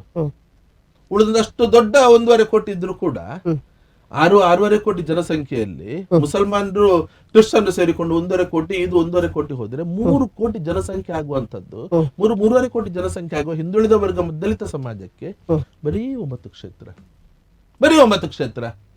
ನಾನು ಮೊನ್ನೊಂದು ಇದ್ರಲ್ಲಿ ಹೇಳಿದೆ, ನಾನು ನೈಜ ಹಿಂದುತ್ವ ನಿಮ್ದು, ಹಿಂದುತ್ವ ನಿಜವಾಗಿ ನೀವು ಪಾಲನೆ ಮಾಡ್ಬೇಕು, ಹಿಂದುತ್ವವನ್ನು ಅದನ್ನು ರಕ್ಷಿಸಬೇಕು ಅಂತ ಯೋಚನೆ ಮಾಡ್ತೀರಾ? ದಕ್ಷಿಣ ಕನ್ನಡ ಉಡುಪಿ ಜಿಲ್ಲೆ 13 ವಿಧಾನಸಭಾ ಕ್ಷೇತ್ರ ಇದೆ. 13 ಸಮಾಜ ಪಟ್ಟಿ ಮಾಡಿ, ನೀವು 13 ಸಮಾಜ ಪಟ್ಟಿ ಮಾಡಿ. ಪ್ರತಿಯೊಂದು ಸಮಾಜಕ್ಕೆ ಒಂದೊಂದು ಕ್ಷೇತ್ರವನ್ನು MLA ಶಾಸಕ ಸ್ಥಾನಕ್ಕೆ ಸ್ಪರ್ಧೆ ಮಾಡ್ಲಿಕ್ಕೆ ಅವಕಾಶ ಕೊಡಿ. ಸಣ್ಣ ಸಮಾಜ ಕೂಡ, ಅದು ಕುಲಾಲ ಸಮಾಜ ಇರ್ಬೋದು, ಸವಿತಾ ಸಮಾಜ ಇರ್ಬೋದು, ಮಡಿವಾಳ ಸಮಾಜ ಇರ್ಬೋದು, ಮೊಗವೀರ ಸಮಾಜ ಇರ್ಬೋದು, ವಿಶ್ವಕರ್ಮ ಸಮಾಜ ಇರ್ಬೋದು, ಇಂಥ ಯಾವ್ದೆಲ್ಲ ಸಮಾಜಗಳಿದೆ ಅವರು ಕೂಡ ಹಿಂದುತ್ವಕ್ಕೋಸ್ಕರ ಕೆಲಸ ಮಾಡಿದಾರಲ್ಲ, ಅವ್ರದ್ದು ಕೊಡುಗೆ ಇದಲ್ಲ ಹಿಂದುತ್ವ ರಕ್ಷಣೆಯಲ್ಲಿ. ಅವ್ರಿಗೆ ಒಂದೊಂದು ಅವಕಾಶ ಕೊಡಿ, ಒಂದೊಂದು ಮಂಡಲದ ಅಧ್ಯಕ್ಷ ಸ್ಥಾನ ಒಂದೊಂದು ಸಮಾಜದವರಿಗೆ ಕೊಡಿ, ಎಲ್ಲರಿಗೂ ಅವಕಾಶ. ಮೇಲ್ವರ್ಗ ಕೆಳವರ್ಗ ಹಿಂದುತ್ವ ಉಳಿಬೇಕಿದ್ರೆ, ಹಿಂದುತ್ವ ಗಟ್ಟಿಯಾಗಬೇಕಿದ್ರೆ, ಹಿಂದುತ್ವ ನಾನು ಯಾವತ್ತೂ ಉದಾಹರಣೆ ಕೊಡೋದು ಆಲದ ಮರ. ವಿಶ್ವ ಪರಿಷತ್ನ ಚಿಹ್ನೆ ಯಾವ್ದಿರೋದು? ವಿಶ್ವ ಪರಿಷತ್ನ ಸಿಂಬಲ್ ಇರೋದು ಒಂದು ದೊಡ್ಡ ಆಲದ ಮರ. ಆಲದ ಮರದಲ್ಲಿ 100 ಬೇರೆ ಇರ್ತದೆ. ಕೊನೆಗೆ ಅದರ ಕಾಂಡ ಯಾವುದು, ಬೇರೆ ಯಾವುದು ಅಂತ ಹೇಳಿ ಗೊತ್ತಾಗೋದು. ಎಲ್ಲಾ ಇದರಿಂದ ಇಳಿದಂತಹ ಬೇರುಗಳು ಅದೇ ಕಾಂಡ ಆಗಿ ಗಟ್ಟಿ ಹಿಡ್ಕೊಳ್ಳುವಂತದ್ದು. ಆ 100 ಕಾಂಡ ಇದ್ರೆ 100ರಲ್ಲಿ ಬರೀ 10 ಕಾಂಡ ಬಲ ಆಗಿದ್ದು 90 ಕಾಂಡಕ್ಕೆ ಶಕ್ತಿ ಇಲ್ಲ ಅಂತ ಹೇಳಿ ಆದ್ರೆ ನಾಳೆ ಏನಾಗ್ತದೆ ಮರ? ಇವತ್ತು ಹಿಂದೂ ಧರ್ಮ, ಹಿಂದುತ್ವ ಕೋಟೆ ನಾಶ ಆಗ್ತಾ ಇರೋದು ಇಲ್ಲಿ. ಇವತ್ತು 100 ಬೇರುಗಳಿಗೆ ಶಕ್ತಿ ತುಂಬಿಸುವಂತ ಕೆಲಸ ಆಗಬೇಕು. ಸಾಮಾಜಿಕ ಕ್ಷೇತ್ರ ಇರ್ಬೋದು, ಧಾರ್ಮಿಕ ಕ್ಷೇತ್ರ ಇರ್ಬೋದು, ರಾಜಕೀಯ ಕ್ಷೇತ್ರ ಇರ್ಬೋದು, ಶೈಕ್ಷಣಿಕ ಕ್ಷೇತ್ರ ಇರ್ಬೋದು, ಆರ್ಥಿಕ ಎಲ್ಲ ಕಡೆಯಲ್ಲಿ ಕೂಡ ಎಲ್ಲಾ ಸಮಾಜಗಳು ಸಶಕ್ತ ಆಗಬೇಕು. ಇಲ್ಲಿದೆ ಇವತ್ತು ವ್ಯವಸ್ಥೆ. ಈಗ ನೀವು ಅರುಣ್ ಕುಮಾರ್ ಪುತ್ತಿಲ್ ಅವರ ಬಗ್ಗೆ ಮಾತಾಡಿದ್ರಿ ಅಲ್ವಾ? ಅರುಣ್ ಕುಮಾರ್ ಪುತ್ತಿಲ ಅವರಿಗೆ ನೀಡುವಂತಹ ಒಂದು ಪಕ್ಷದವರು ಕೊಡುವಂತಹ ಒಂದು ಮರ್ಯಾದೆ ಇರಲಿ ಅಥವಾ ಅವರಂತೆ ಕೊಡುವಂತಹ ಕೇರ್ ನಿಮ್ಗೆ ಮಾಡ್ಲಿಲ್ಲ ಅಂತ ಹೇಳ್ತೀರಾ ನೀವು? ನಿಮ್ಮನ್ನು ಖಂಡಿತ ಹೇಳಿ ನೋಡುವ, ಹೇಳಿ. ಯಾಕಂತ ಹೇಳಿದ್ರೆ ಅವರು ಈಗ ಬಿಜೆಪಿ ಪಕ್ಷವನ್ನ ಸೇರ್ಕೊಂಡ್ರು, ರಾಜ್ಯ ಆಗ್ಬಿಟ್ರು, ಎಲ್ಲ ಆಯ್ತು. ಸತ್ಯಣ್ಣನ ಹತ್ರ ಬರ್ಲಿಲ್ಲ ಅವರು, ಯಾರು ಬರ್ಲಿಲ್ಲ. ಹಾಗಾದ್ರೆ ನೀವು ಮಾಡಿದ್ದ ಈ ಒಂದು ಹೋರಾಟಕ್ಕೆ ಬೆಲೆನೇ ಇಲ್ಲ. ಖಂಡಿತ ಅದೇ ಪರೋಕ್ಷವಾಗಿ ಅದೇ ಸಂದೇಶವನ್ನು ಕೊಟ್ಟರು. ನಿಮ್ಗೆ ಮಾತ್ರ ಗೊತ್ತಾಗುವ ಸ್ವಲ್ಪ ಲೇಟ್ ಆಯ್ತು. ಹಾಗೇನಿಲ್ಲ, 15 ವರ್ಷದಲ್ಲಿ 20 ವರ್ಷದ ಹಿಂದೆ ಇದು ಅನುಭವಕ್ಕೆ ಬರ್ಲಿಕ್ಕೆ ಪ್ರಾರಂಭ ಆಗಿತ್ತು. ಒಮ್ಮೆಲೆ ಬರುವ ಹಾಗೆ ಇಲ್ಲ, ಒಮ್ಮೆಲೆ ಹೊರಗಡೆ. ಯಾಕಂತ ಹೇಳಿದ್ರೆ ಹೋರಾಟದ ಸಂಘಟನೆಯಲ್ಲಿ ಬಹಳ ಎತ್ತರಕ್ಕೆ ಹೋಗಿದ್ದೆ, ಬಹಳ ಎತ್ತರದ ಒಂದು ಜವಾಬ್ದಾರಿ ಹೋಗಿದ್ದೆ ನಾನು, ಬಹಳ ದೊಡ್ಡ ಜವಾಬ್ದಾರಿ ಹೋಗಿದ್ದೆ. ಅದೇ ಹೋರಾಟದ ಕಾರಣಕ್ಕೋಸ್ಕರ 17 ವರ್ಷದ ಹಿಂದೆಯೇ ನಂಗೆ, ಇವತ್ತು 18 ಹತ್ತಿರ 17.5 ವರ್ಷ ಆಯ್ತು, 17.5 ವರ್ಷದ ಹಿಂದೆಯೇ ನಂಗೆ ಗನ್ಮ್ಯಾನ್ ಬಂದಿತ್ತು. ಹೌದು, ಜೀವಕ್ಕೆ ಭದ್ರತೆಯ ಅಪಾಯ ಕೂಡ ಇತ್ತು. ಹೌದು. ಏಕಾಏಕಿ ಇದರಿಂದ ಹೊರಗಡೆ ಬರುವ ಹಾಗೂ ಇರ್ಲಿಲ್ಲ. ಸಮಾಜ ಮುಂದೆ ಏಕಾಏಕಿ ನಾನು ಇದೆಲ್ಲವನ್ನು ನೇರವಾಗಿ ಹೇಳುವ ಸ್ಥಿತಿಯಲ್ಲೂ ಇರ್ಲಿಲ್ಲ. ಈ ಸ್ಥಿತಿಯಲ್ಲಿ ಇದ್ದಾಗ ಇದಕ್ಕೆ ದಾರಿ ಹುಡುಕ್ತಾ ಇದ್ದ ಸತ್ಯಜಿತ್ 15 ವರ್ಷದ ಹಿಂದೆ MP ಅವತ್ತು ಸಂಸದ ಚುನಾವಣೆ ಸ್ಪರ್ಧೆ ಮಾಡ್ಲಿಕ್ಕೆ ಅವಕಾಶ ಸಿಕ್ಕದಾಗ ಕೂಡ ಇದನ್ನು ಹೊರಗಡೆ ಗಟ್ಟಿಯಾಗಿ ಹೇಳುವಷ್ಟು ಅವತ್ತು ವ್ಯವಸ್ಥೆ ಇರ್ಲಿಲ್ಲ, ಪರಿಣಾಮಕಾರಿ ದಾರಿ ಇರ್ಲಿಲ್ಲ. ಹಾಗಾಗಿ ತಡ್ಕೊಳ್ಬೇಕಾಯ್ತು. ಹಾಗಾಗಿ ತಡ್ಕೊಂಡು ಮತ್ತೆ ಒಂದಷ್ಟು ವರ್ಷ ತಳ್ಳಬೇಕಾಯ್ತು. ಮತ್ತೆ ಕಾರ್ಯಕರ್ತ ಒತ್ತಡ ಹೆಚ್ಚು ಬಂದಾಗ ಅವತ್ತು ಕೂಡ ಸತ್ಯ ನೀನು ರಾಜಕೀಯಕ್ಕೆ ಬೇಕು, ನಿನ್ನಂತ ಹೋರಾಟಗಾರರ ಅವಶ್ಯಕತೆ ಇದೆ ಇಲ್ಲಿ ಅದು ಸರಿಯಾಗಿ ನಮ್ಮ ಹೋರಾಟವನ್ನು ರೆಪ್ರೆಸೆಂಟ್ ಮಾಡೋರು ಇಲ್ಲ ಅಂತ ಹೇಳಿದಂತಹ ವ್ಯಕ್ತಿಗಳೇ ಸಂಘಟನೆಯಿಂದ ಸತ್ಯನನ್ನು ರಾಜಕೀಯಕ್ಕೆ ಬಿಟ್ಟು ಕೊಡಬೇಕಿದ್ರೆ ಜವಾಬ್ದಾರಿ ಘೋಷಣೆ ಮಾಡಬೇಕಿದ್ರೆ ಬರಲಿಲ್ಲ. ಜವಾಬ್ದಾರಿ ಘೋಷಣೆ ಮಾಡಬೇಕು, ರಚನೆ ಆಗ್ಬೇಕಿದ್ರೆ ಸಮಿತಿಗಳ ರಚನೆ ಆಗ್ಬೇಕಿದ್ರೆ ಯಾರು ಬರಲಿಲ್ಲ. ಕೊನೆಗೆ ಅನಂತಕುಮಾರ್ ಹೆಗ್ಡೆ ಸತ್ಯ ಇದೊಂದಿದೆ ತಗೋ, ನೀನು ನೋಡೋಣ, ಒಂದ್ಸರಿ ಒಳಗಡೆ ಬಾ, ಮತ್ತೆ ಏನಾಗ್ತದೆ ನೋಡೋಣ ಅಂತ ಹೇಳಿಕೊಂಡು ಅವತ್ತು ನಂಗೆ ಹೇಳಿದ್ರು. ಹಾಗಾಗಿ ನಾನು ಹಿಂದುಳಿದ ವರ್ಗದ ಮೋರ್ಚಾದ ರಾಜ್ಯ ಕಾರ್ಯದರ್ಶಿ. ಯಾವ ಹುದ್ದೆಗೆ ಒಬ್ಬ ಮಂಡಲ ಅಧ್ಯಕ್ಷನ ಬೆಲೆಯೂ ಇಲ್ಲ. ಹಿಂದೆ ಹೇಗೆ ಅಂತ ಹೇಳಿದ್ರೆ ಹಿಂದುತ್ವ ಬಿಜೆಪಿ ಪಕ್ಷ ಅಂತ ಹೇಳಿದ್ರೆ ತುಂಬಾ ಖುಷಿ ಇತ್ತು ನಮ್ಮ ಸತ್ಯಣ್ಣನಿಗೆ. ಈಗ ಬಿಜೆಪಿ ಹಿಂದುತ್ವ ಅಂತ ಹೇಳಿದ್ರೆ ಕೆಂಡದಂತಹ ಕೋಪ ಬರುವಂತಹ ಪರಿಸ್ಥಿತಿ. ಇವತ್ತು ಬರೀ ರಾಜಕೀಯದಕ್ಕೆ ಹಿಂದುತ್ವ, ನಾವು ಹಿಂದುತ್ವ ಹೋರಾಟ ಮಾಡಿದ್ವಿ, ರಾಜಕೀಯ ಅಧಿಕಾರಕ್ಕೆ ಯಾವುದೋ ಪಕ್ಷವನ್ನು ತರ್ಲಿಕ್ಕಲ್ಲ. ಸ್ಪಷ್ಟವಾಗಿ ನಾವು ಹೇಳ್ತಾ ಇದ್ವಿ, ಹಿಂದೂ ಜಾಗರಣೆ ವೇದಿಕೆ ಯಾವುದೋ ಒಂದು ಪಕ್ಷವನ್ನು, ಯಾವುದೋ ಒಬ್ಬ ವ್ಯಕ್ತಿಯನ್ನು ಅಧಿಕಾರದ ಗದ್ದುಗೆಯಲ್ಲಿ ಕೂರಿಸುವುದಕ್ಕೋಸ್ಕರ ಹಿಂದೂ ಜಾಗರಣೆ ವೇದಿಕೆ ಅಲ್ಲ. ಇದೊಂದು ಸಾಮಾಜಿಕ ಆಂದೋಲನ. ಹಿಂದುತ್ವದ ಪ್ರಶ್ನೆ ಬಂದಾಗ ಪಕ್ಷದ ಭಿನ್ನತೆಯನ್ನು ಬಿಟ್ಟು ಯಾವುದೇ ಪಕ್ಷದಲ್ಲಿ ಒಬ್ಬ ಹಿಂದೆ ಇರಲಿ ಅವನು ಹಿಂದುತ್ವಕ್ಕೋಸ್ಕರ ನಿಲ್ಲುವಂತ ವ್ಯವಸ್ಥೆಯನ್ನು ನಾವು ನಿರ್ಮಾಣ ಮಾಡಬೇಕು. ಹಾಗಾಗಿ ಚುನಾವಣಾ ರಾಜಕೀಯಕ್ಕೂ ನಮಗೂ ಯಾವುದೇ ಸಂಬಂಧ ಇಲ್ಲ. ರಾಷ್ಟ್ರೀಯ ಚುನಾವಣೆ ಬಂದಾಗ ಕೂಡ ರಾಷ್ಟ್ರೀಯ ವಿಚಾರದಲ್ಲಿ ಮಾತ್ರ ಹಿಡ್ಕೊಂಡು ಥರ್ಡ್ ಫ್ರಂಟಿನ ಒಂದು ರೀತಿಯಲ್ಲಿ ನಮ್ದು ಕೆಲಸ ಆಗಬೇಕು. ಧರ್ಮದ ರಕ್ಷಣೆ ಹಿಂದುತ್ವಕ್ಕೋಸ್ಕರ. ಜಾಗರಣ ವೇದಿಕೆದೇ ಬೆಂಗಳೂರದ ಉದಾಹರಣೆ ಇದೆ, ಸತ್ಯಜಿತ್ ಅಲ್ಲ. ಬಿಜೆಪಿಯಲ್ಲಿ ಅಬ್ಬಾಸ್ ಅಲಿ ಬೋರನಿಗೆ ಚಿಕ್ಕಪೇಟೆ ಕ್ಷೇತ್ರದಲ್ಲಿ ಸ್ಪರ್ಧೆ ಮಾಡ್ಲಿಕ್ಕೆ ಅವಕಾಶ ಕೊಟ್ಟಾಗ ಹಿಂದುತ್ವಕ್ಕಾಗಿ ಹಿಂದೂ ಮತ ಅಂತ ಹೇಳಿಕೊಂಡು ಹಿಂದೂ ಜಾಗರಣ ವೇದಿಕೆ ಅಬ್ಬಾಸ್ ಅಲಿ ಬೋರನನ್ನು ಸೋಲಿಸಿ ಬಿಟ್ಟು ಇನ್ನೊಬ್ಬರನ್ನಲ್ಲಿ ಗೆಲ್ಲಿಸಿತ್ತು. ಸಂಘಟನೆ ಹಿರಿಯರು ಪ್ರಮುಖರು ಇದ್ದಾರಲ್ಲ ಅವ್ರ ಹತ್ರ ಕೇಳಿ ನೀವು ಹೌದಲ್ವ ಅಂತ ಹೇಳಿಕೊಂಡು ಆ ಕೆಲಸ ಮಾಡಿರಲಿಲ್ಲ ಹಿಂದೂ ಜಾಗರಣ ವೇದಿಕೆ. ಆವಾಗ ಬಿಜೆಪಿ ವಿರುದ್ಧ ಹೋದಿರೋದು ದೇಶದ ವಿರುದ್ಧ ಅಂತ ಹೇಳಿಕೊಂಡು ಯೋಚನೆ ಇರ್ಲಿಲ್ಲ ಅವರಿಗೆ. ಹಿಂದುತ್ವ ಅಂತ ಹೇಳಿದ್ರೆ ಈ ಹಿಂದುತ್ವ. ಅಬ್ಬಾಸ್ ಅಲಿ ಬೋರನ್ ಅಂತ ವ್ಯಕ್ತಿಗಳು ಬಿಜೆಪಿ ಹೆಸರಲ್ಲಿ ಗೆಲ್ಲಬಾರ್ದು ಅಂತ ಹೇಳಿಕೊಂಡು, ಆದ್ರೆ ಇವತ್ತೇನಿದೆ, ಬಿಜೆಪಿ ಹೆಸರಲ್ಲಿ ನೀವು ನಾಳೆ ಇಲ್ಲಿ ಕಾಶ್ಮೀರದ್ದು ಭಯೋತ್ಪಾದಕರ ನಾಯಕ ಇದ್ದಾನೆ, ಅವನನ್ನು JKLF ಲೀಡರ್ ಅನ್ನು ಯಾಸಿನ್ ಮಲಿಕ್ ಅನ್ನು ತಂದು ನಿಲ್ಲಿಸಿದ್ರು, ಅವನ ಒಂದು ಹೇಳಿಕೆ ಕೊಟ್ಟರೆ ಆಯ್ತು, ನಾನು ತತ್ವ ಸಿದ್ಧಾಂತ ಒಪ್ಪಿಕೊಂಡು ಭಾರತೀಯ ಜನತಾ ಪಕ್ಷಕ್ಕೆ ಸೇರ್ಪಡೆ ಆಗ್ತಾ ಇದ್ದೇನೆ. ಮಾಡಿದ್ರಲ್ಲ STP ಅವರನ್ನು ಸೇರಿಸಿಕೊಂಡ್ರಲ್ಲ, ಅಷ್ಟೊಂದು ಹೇಳಿಕೆ ಕೊಟ್ಟ ಕೂಡಲೇ ಅವನೆಲ್ಲ ಪರಿಶುದ್ಧ ಆದ. ನಾಳೆ ಅವನಂತ ನಿಲ್ಲಿಸಿದ್ರು ನಾವು ಹಿಂದುತ್ವಕ್ಕೋಸ್ಕರ ಬಿಜೆಪಿಗೆ ಅವನನ್ನು ಗೆಲ್ಲಿಸ್ತೇವೆ ಅಂತ ಹೇಳಿಕೊಂಡು ಹೇಳ್ತಾರೆ. ಹಾಗಾದ್ರೆ ಮಾನಸಿಕತೆ ಇಲ್ಲಿ ಬಂತು ಇವತ್ತು. ಹಾಗಾದ್ರೆ ಇಲ್ಲಿ ಈ ಬಾರಿ ಕೂಡ ಸತ್ಯಣ್ಣ ಏನ್ ಮಾಡಿದ್ರು, ಪಕ್ಷದ ಹಿಂದೆ ಇಲ್ಲ, ಹಿಂದುತ್ವದ ಹಿಂದೆ ಇಲ್ಲ. ಹಿಂದುತ್ವದ ಹಿಂದೆ ಅಲ್ಲ, ನಾನು ಆಗ್ಲೂ ಸ್ಪಷ್ಟ ಮಾಡ್ತಾ ಇದ್ದೇನೆ, ಹಿಂದುತ್ವ ಅಂತ ಹೇಳಿದ್ರೆ ಇದು ಎಲ್ಲಾ ಸಮಾಜಗಳಿಗೆ ಅವಕಾಶ ಆಗಬೇಕು, ಎಲ್ಲರಿಗೂ ಎಲ್ಲಾ ಕಡೆ ಆಗಬೇಕು. ಒಂದು ಸಮಾಜಕ್ಕೆ ದಕ್ಷಿಣ ಕನ್ನಡ ಜಿಲ್ಲೆಯನ್ನು ಒತ್ತೆ ಇಟ್ಟಿಲ್ಲ, ಇದು ಇಡಬಾರ್ದು, ಆಗಬಾರ್ದು. ಈ ವ್ಯವಸ್ಥೆ ಸರಿಯಾಗ್ಲಿ. ಆದ್ರೆ ನಿಮ್ಮ ಬೆಂಬಲ ಈ ಬಾರಿ? ನನ್ನ ಬೆಂಬಲ ಯಾಕೆ ಅಂತ ಹೇಳಿದ್ರೆ, ಇವತ್ತು ಸತ್ಯಜಿತ್ ಶ್ರೀ ನಾರಾಯಣಗುರು ವಿಚಾರ ವೇದಿಕೆ ರಾಜ್ಯಾಧ್ಯಕ್ಷ. 3 ವರ್ಷದಿಂದ ನಾನು ರಾಜ್ಯಾಧ್ಯಕ್ಷ. ಒಂದು ಸಮಾಜದ ರಾಜ್ಯಾಧ್ಯಕ್ಷನಾಗಿ ನನ್ನ ಸಮಾಜ ಜೊತೆ ನಿಂತ್ಕೊಳ್ಬೇಕಾ ಅಥವಾ ಯಾವ್ದೊಂದು ಪಕ್ಷ ಜೊತೆ ನಾನು ನಿಂತ್ಕೊಳ್ಳಿ? ಈ ನಿಟ್ಟಿನಲ್ಲಿ ನೀವು ಈ ಬಾರಿ ಜಾತಿ ಆಧಾರದ ಮೇಲೆ ನನ್ನನ್ನು ಅವತ್ತು ಎಲ್ಲರೂ ಸೇರಿಕೊಂಡು ತುಳಿಯುವ ಪ್ರಯತ್ನ ಆದಾಗ, ಯಾವ ಹಿಂದುತ್ವಕ್ಕೋಸ್ಕರ ನನ್ನ ಜೀವನವನ್ನು ಮುಡಿಪಾಗಿಟ್ಟಿದ್ದೆ, ನನ್ನ ಸಂಸಾರವನ್ನು ಪಕ್ಕಕ್ಕಿಟ್ಟಿದ್ದೆ, ನನ್ನ ಮಕ್ಕಳ ಜೊತೆ ಕೂಡ ಸಣ್ಣದಿರಬೇಕಿದ್ರೆ ನಾನು ಬಹಳ ಹಚ್ಚಿಕೊಂಡಿರ್ಲಿಲ್ಲ. ಮೊದ್ಲೇ ಹೇಳಿದ್ದೆ, ನಾಳೆ ಸಮಸ್ಯೆ ಆಗಬಾರ್ದು ಅವರಿಗೆ, ಅವ್ರ ಮಾನಸಿಕವಾಗಿ ತೊಂದರೆ ಆಗಬಾರ್ದು, ಸ್ವಲ್ಪ ದೂರ ಇಟ್ಟುಕೊಂಡೇ ನಾನು ಇರ್ತೇನೆ ಅಂತ ಹೇಳಿಕೊಂಡು. ಅದೇ ರೀತಿ ನಾನು ಮದುವೆ ಆದ ಮೇಲೆ ಕೂಡ, ಮಕ್ಕಳಾದ ಮೇಲೆ ಕೂಡ ನಾನು ತಿಂಗಳಿಗೆ 10-15 ದಿವಸ ಹಿಂದುತ್ವದ ಹೆಸರಿನಲ್ಲಿ ಪೂರ್ಣಾವಧಿ ಕಾರ್ಯಕರ್ತ ರೀತಿಯಲ್ಲಿ ನಾನು ಓಡಾಟ ಮಾಡಿದವ. ಅಂತವನಿಗೆ ಅದೇ ಹಿಂದುತ್ವದ ಪಕ್ಷ, ಅದೇ ಹಿಂದುತ್ವದ ಹೆಸರಿನಲ್ಲಿ ಅವನನ್ನು ತುಳಿತದೆ ಅಂತ ಹೇಳಿ ಆದಾಗ, ಅವನನ್ನು ತುಳಿದಾಗ ಮತ್ತೆ ನನ್ನನ್ನು ಕೈ ಹಿಡಿದು ಎತ್ತಿದ್ದು ಯಾವ್ದು ಅಂತ ಕೇಳಿದ್ರೆ ನನ್ನ ಸಮಾಜ. ಹಾಗಾದ್ರೆ ಈ ಬಾರಿಯ ಚುನಾವಣೆಯಲ್ಲಿ ಸ್ಪಷ್ಟವಾಗಿ ಅಲ್ಲಿ ಪುತ್ತೂರಲ್ಲಿ ಪುತ್ತಿಲ ಏನ್ ಮಾಡಿದ್ರು, ಅದೇ ರೀತಿಯಲ್ಲಿ ನೀವು ಇಲ್ಲಿ ಮಾಡಿದಾಗ ಆಯ್ತಲ್ವಾ? ನೀವು ಏನ್ ಬೇಕಾದ್ರೆ ತಿಳ್ಕೊಳ್ಳಿ, ನಂಗೆ ಸಮಾಜ ಜವಾಬ್ದಾರಿ, ಯಾವ್ದು ಜವಾಬ್ದಾರಿ ನಂಗಿದೆ ಆ ಕೆಲಸವನ್ನು ಹಾಗಾದ್ರೆ ಈ ಬಾರಿ ಮಾಡಬೇಕು. ಸ್ಪಷ್ಟವಾಗಿ ಯಾವ ಜವಾಬ್ದಾರಿ ನಮ್ಗಿದೆ ಆ ಜವಾಬ್ದಾರಿ ನೆಲೆಯಲ್ಲಿಯೇ ಒಬ್ಬ ವ್ಯಕ್ತಿ ಕೆಲಸ ಮಾಡಬೇಕಲ್ಲದೆ ಅವನಿಗೆ ವೈಯಕ್ತಿಕ ಏನೋ ಲಾಭ ಆಗ್ತದೆ, ಅವನಿಗೆ ವೈಯಕ್ತಿಕ ಏನೋ ಆಗಬೇಕು ಅಂತ ಹೇಳಿಕೊಂಡು ಆ ಜವಾಬ್ದಾರಿಯನ್ನು ಬಿಟ್ಟು ಬೇರೆಲ್ಲೋ ಇದು ಬಕೆಟ್ ಹಿಡ್ಕೊಂಡು ಹೋಗಬಾರ್ದಲ್ಲ.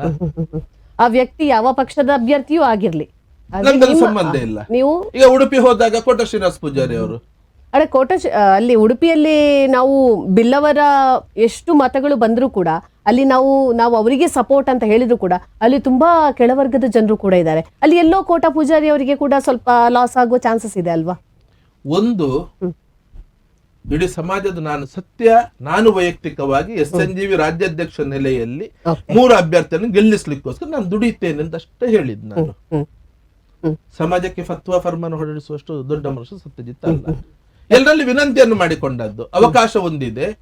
ಬಹಳ ವರ್ಷ ಬಿಜೆಪಿಯಲ್ಲಂತೂ 33 ವರ್ಷದ ನಂತರ ಯಾವಾಗ ಬಿಜೆಪಿಯಲ್ಲಿ ಗೆಲ್ಲಿಕ್ಕೆ ಪ್ರಾರಂಭ ಆಯ್ತು ಹಿಂದುತ್ವದ ಹೆಸರಿನಲ್ಲಿ, ಅವತ್ತಿನಿಂದ ಇವತ್ತಿನ ತನಕ ಒಂದೇ ಒಂದು ಬಾರಿ ಸ್ಪರ್ಧೆ ಮಾಡ್ಲಿಕ್ಕೆ ಬಿಜೆಪಿ ಅವಕಾಶ ಕೊಟ್ಟಿಲ್ಲ. ಈ ಸರಿ ಸ್ಪರ್ಧೆಗೊಂದು ಅವಕಾಶ ಕೊಟ್ಟಿದ್ದಾರೆ.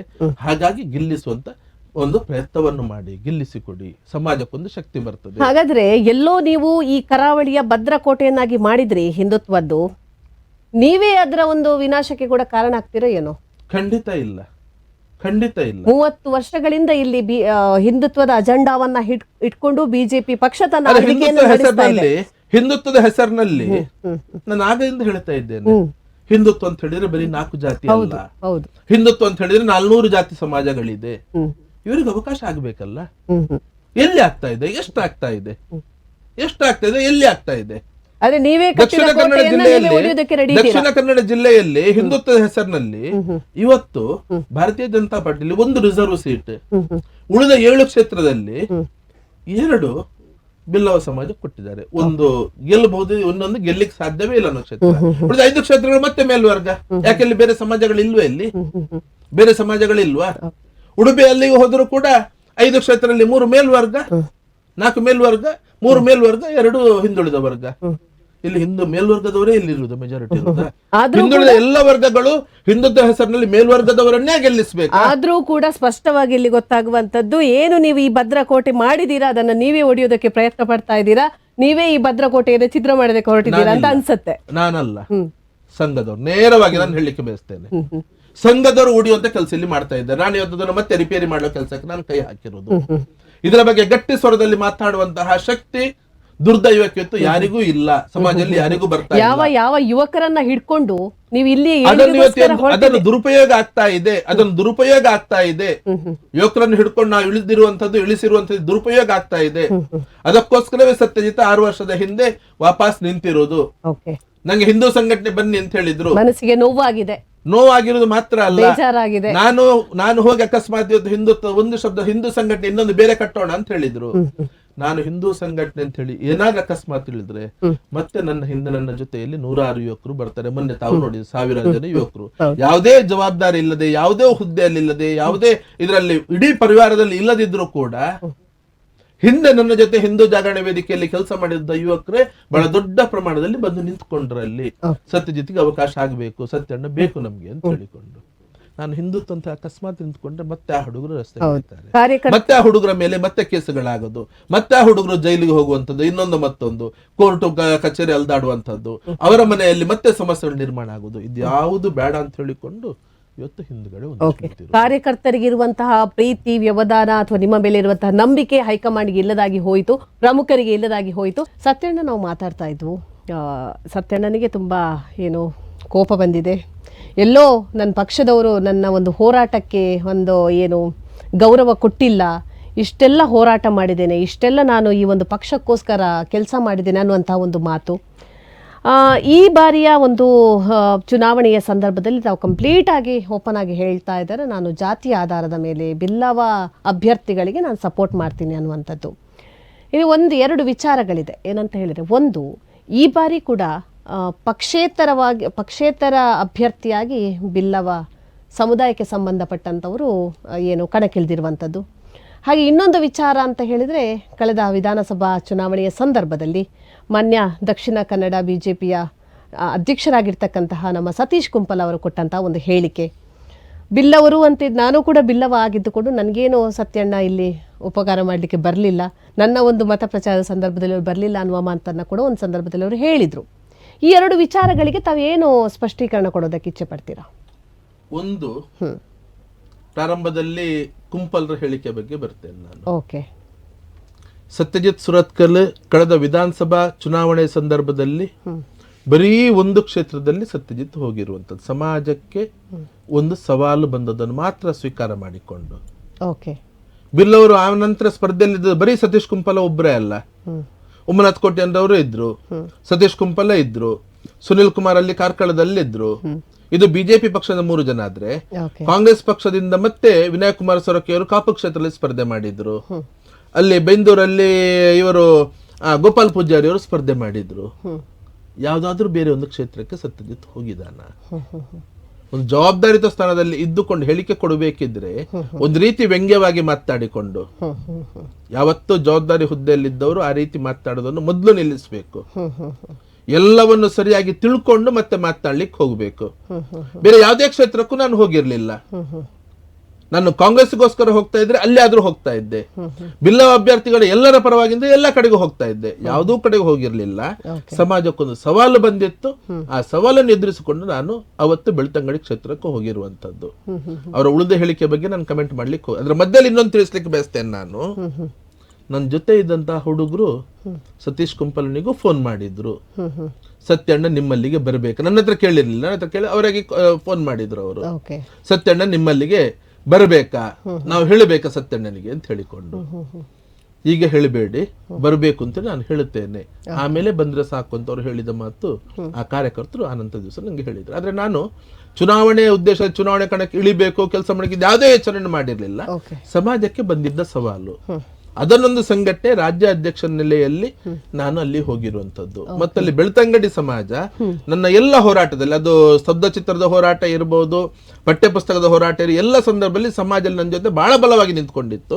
ಅವರು ವಿನಂತಿಯನ್ನು ಮಾಡಿದ್ರು, ಸತ್ಯಣ್ಣ ಸಮಾಜಕ್ಕೆ ಇಲ್ಲಿ ಸವಾಲು ಬಂದಿದೆ, ಬಿಲ್ ಅವರು ಎಲ್ಲಿದ್ದಾರೆ, ಏನ್ ಮಾಡಿದ್ರು ಅಂತ ಹೇಳಿಕೊಂಡು ಆ ರೋಹಿತ್ ಚಕ್ರತೀರ್ಥನ್ನು ಕರ್ಕೊಂಡು ಬಂದು ಅವನ ಸನ್ಮಾನ ಮಾಡಿದಾಗ ಬಂದಂತಹ ಮಾತುಗಳು, ಆ ರೀತಿಯ ಆ ಮಾತುಗಳು ಸಮಾಜನ ಉಳಿಯೋ ಕೆಲಸವಾಗಿತ್ತು.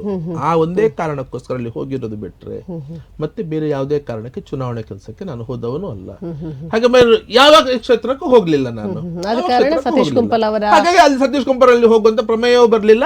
ಸತೀಶ್ ಕುಂಪಲ್ ಹತ್ರ ನನ್ನ ಜೊತೆ ಇದ್ದ ಹುಡುಗರು ಫೋನ್ ಮಾಡಿ ಕೇಳಲಿಕ್ಕೂ ಕೇಳಿದ್ದಾರೆ. ಮೊನ್ನೆಯೂ ಮತ್ತೆ ಅವರಿಗೆ ನೆನಪು ಮಾಡಿದ್ರು, ನಾವೇ ನಿಮ್ಮ ಹತ್ರ ಮಾತಾಡಿದ್, ನೀವು ಈ ರೀತಿ ಹೇಳಿದ್ರಲ್ಲ, ಯಾಕೆ ಹೀಗೆ ಮಾತಾಡ್ತೀರಿ ಅಂತ ಹೇಳಿಕೊಂಡು ಮತ್ತೆ ಫೋನ್ ಮಾಡಿ ನೇರವಾಗಿ ಮಾತಾಡಿದವರು ಅವ್ರ ಹತ್ರ. ಪ್ರೆಸ್ಸಿಗೆ ಹೋಗ್ಲಿಲ್ಲ.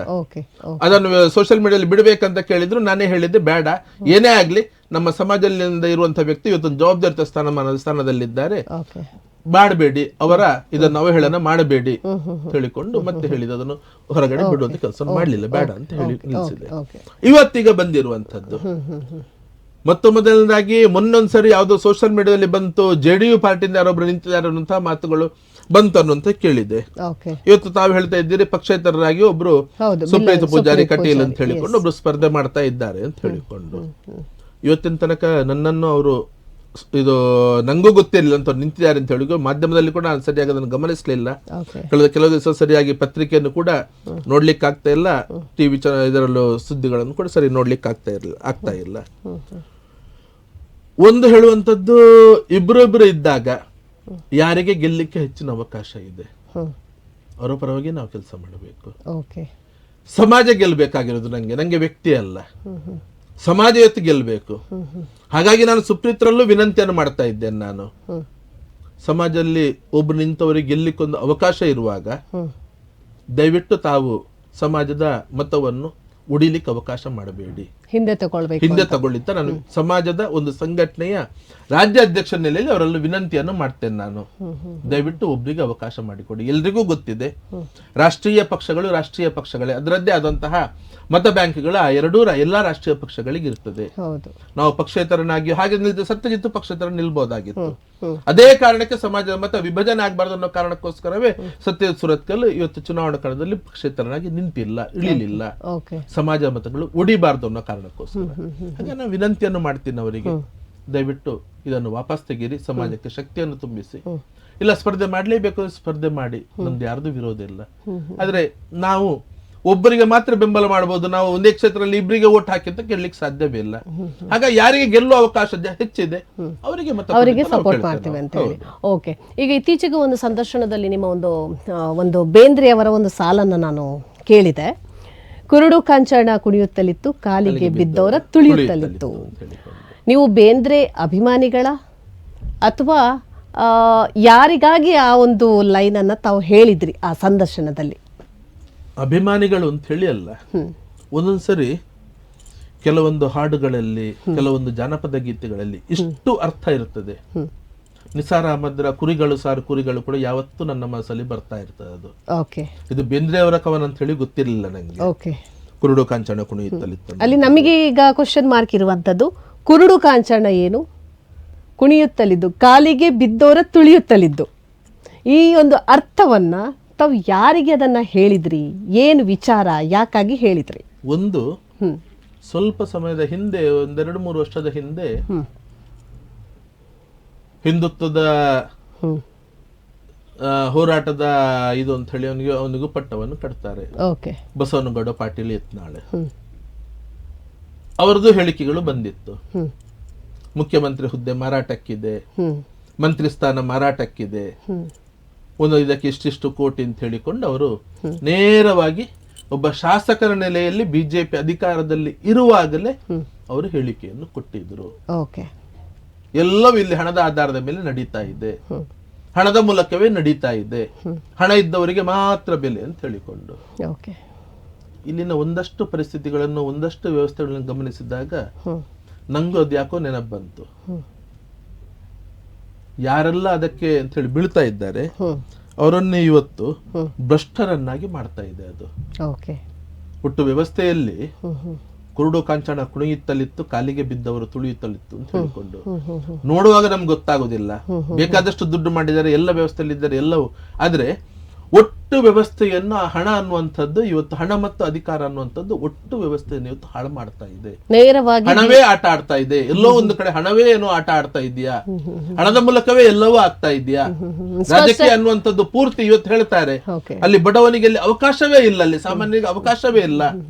ಚುನಾವಣೆ ಅಂತ ಹೇಳಿದ್ರೆ ಇಷ್ಟು ಕೋಟಿ ಬೇಕು, ಅಷ್ಟು ಕೋಟಿ ಬೇಕು, ಎಲ್ಲವನ್ನು ಕೂಡ ಹಣವೇ ನಿಯಂತ್ರಿಸ್ತಾ ಇದೆಯಾ, ಎಲ್ಲವನ್ನು ಕೂಡ ಹಣವೇ ಇವತ್ತು ನಿರ್ಧರಿಸ್ತಾ ಇದೆಯಾ ಅನ್ನುವಂತಹ ಒಂದು ಭಾವನೆ ಬಂದಾಗ ಆ ಮಾತನ್ನ ಅಂದ್ರೆ ಸ್ಪಷ್ಟವಾಗಿ ಇಲ್ಲಿ ನಮ್ಗೆ ಗೊತ್ತಾಗತ್ತೆ. ನೇರವಾಗಿ ನೀವು ಹೇಳದಿದ್ರು ಕೂಡ ಸ್ಪಷ್ಟವಾಗಿ ಇಲ್ಲಿ ಗೊತ್ತಾಗತ್ತೆ ಬಿಜೆಪಿಯ ರಾಜಕೀಯ ವ್ಯವಸ್ಥೆಯ ಬಗ್ಗೆ ತಾವು ಹೇಳ್ತಾ ಇದ್ದೀರಾ. ಹೌದು, ಸ್ಪಷ್ಟವಾಗಿ ಅದನ್ನೇ ಹೇಳಿದ್ದು ನಾನು. ಮೇಲ್ನೋಟಕ್ಕೆ ಇವತ್ತು ಸಾಮಾನ್ಯ ಜನರು ಮಾತಾಡ್ತಾ ಇದ್ದಾರೆ, ಜನಸಾಮಾನ್ಯರು ಮಾತಾಡೋ ಮಟ್ಟಿಗೆ ಬೆಳೆದಿದೆ. Party with the difference, party with the difference ಅಂತ ಏನು ಹೇಳ್ತಾ ಇದ್ರು, ಅದು ಎಲ್ಲೋ ಹೊರಟು ಹೋಗಿದೆ, ಎಲ್ಲೋ ಹೊರಟು ಹೋಗಿದೆ. ಮೊದಲಿದ್ದಂತಹ ಬಿಜೆಪಿ ಪಕ್ಷಕ್ಕೂ ಇವಾಗಿನ ಬಿಜೆಪಿ ಪಕ್ಷಕ್ಕೂ ಏನ್ ವ್ಯತ್ಯಾಸ? ಅದಕ್ಕೆ ಮೊನ್ನೆ ನಾನೊಂದು ಹೇಳಿದಲ್ಲ, ನಾನು ಮೊನ್ನೆ ವಿಧಾನಸಭಾ ಚುನಾವಣೆ ತನಕ ಇದು BLP ಇತ್ತಿದ್ದು, ಬಿಜೆಪಿ ಇರ್ಲಿಲ್ಲ. ಈ ಸಂಸತ್ ಚುನಾವಣೆಯಲ್ಲಿ BSP ಆಗಿದೆ, ಬಿಜೆಪಿ ಇಲ್ಲ ಇಲ್ಲಿ. ಮೊನ್ನೆ MLA ಚುನಾವಣೆಯಲ್ಲಿ ಸಂತೋಷ ಕೇಂದ್ರದಲ್ಲಿ ತನ್ನ ಹಿಡಿತ ಇಟ್ಕೊಂಡು ತನಗೆ ಬೇಕಾದವರಿಗೆಲ್ಲರಿಗೂ ಸೀಟು ಕೊಟ್ಟುಕೊಂಡು ಹೋದ್ರು. ಒಂದಷ್ಟು ಕಡೆ ಯಡಿಯೂರಪ್ಪರು ಗಲಾಟೆ ಮಾಡಿ ಒಂದಷ್ಟು ಮಾತ್ರ ಉಳಿಸ್ಕೊಳ್ಳಿಕ್ಕೆ ಸಾಧ್ಯ ಆಯ್ತು. ಬಹಳ ದೊಡ್ಡ ಪ್ರಮಾಣದಲ್ಲಿ ಯಶಸ್ವಿ ಆಗ್ಲಿಲ್ಲ. ಏನಾಯ್ತು ಪರಿಣಾಮ? ಅನೇಕ ಜನರು ಹೇಳಿಕೆ ಕೊಟ್ಟರು. CT ರವಿ ಅವರು ಕೊಟ್ಟರು, ಆರ್ ಅಶೋಕ್ ಅವರು ಕೊಟ್ಟರು. ಒಳ ಒಪ್ಪಂದದ ರಾಜಕೀಯ, ಈ ರಾಜಕೀಯಕ್ಕೆ ನಮ್ದು ವಿರೋಧ ಇದೆ, ಇದಾಗ್ತಾ ಇದೆ. ಇಲ್ಲಿ ಬಿಜೆಪಿ ಕಾಂಗ್ರೆಸ್ನವ್ರದ್ದು ಇಲ್ಲಿ ನಾಯಕರು ಇಲ್ಲಿ ಅಡ್ಜಸ್ಟ್ಮೆಂಟ್ ಮಾಡಿಕೊಂಡು ಇವರವ್ರದ್ದು ಅಡ್ಜಸ್ಟ್ಮೆಂಟ್, ಕೊನೆಗೆ ಅವರವರ ಮರ್ಯಾದೆಯನ್ನು ಅವರವರೇ ಕಳ್ಕೊಂಡ್ರು ಅಷ್ಟೇ. ಪಕ್ಷದ ಆ ಹುದ್ದೆಯಲ್ಲಿದ್ದಂತಹ ನಾಯಕರುಗಳೇ ಪಕ್ಷದ ವ್ಯವಸ್ಥೆ ಬಗ್ಗೆ ಮಾತಾಡಿದ್ರು. ಪರಿಣಾಮ ಇವತ್ತು CT ರವಿ ಅವರಿಗೆ ಯಾವುದೇ ಹುದ್ದೆಯಲ್ಲಿ, ಈಗ ರಾಷ್ಟ್ರೀಯ ಕಾರ್ಯದರ್ಶಿ ಆಗಿದ್ರು ಅವರು, ಯಾವ್ದು ಹುದ್ದೆಯಲ್ಲಿದ್ದಾರೆ ಇವತ್ತು? ಈಗ ಸತ್ಯನ ನೆನಪಾಗಿದೆ 6 ವರ್ಷದ ನಂತರ.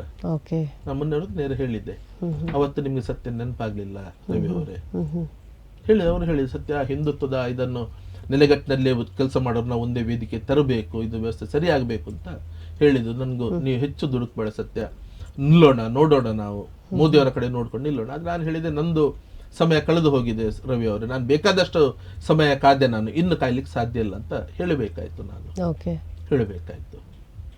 ಈಶ್ವರಪ್ಪರಿಗೂ ಕಡೆಗಣನೆ ಆಯ್ತು.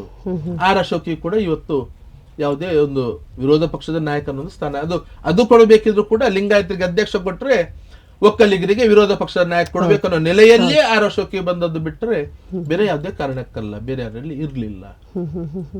ಒಟ್ಟಾರೆಯಾಗಿ ರಾಜಕೀಯ ವ್ಯವಸ್ಥೆಯಲ್ಲಿ ಈ ಸರಿ ಯಡಿಯೂರಪ್ಪನವರು ಬಹುತೇಕ ಎಲ್ಲ ಸಂಸತ್ ಸ್ಥಾನಕ್ಕೆ ಯಡಿಯೂರಪ್ಪನವರು ಹೇಳಿದವರೇ ಅವರು ಹೇಳಿದಂತ ವ್ಯಕ್ತಿಗಳೇ ಇವತ್ತು ಅಭ್ಯರ್ಥಿಗಳಾಗಿದ್ದಾರೆ. ಹಾಗಾದ್ರೆ ಪಕ್ಷ ಎಲ್ಲಿದೆ?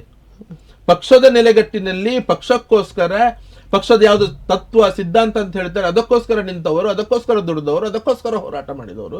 ಈಶ್ವರಪ್ಪನವ್ರದ್ದು ಪ್ರಶ್ನೆ ಅದುವೆ.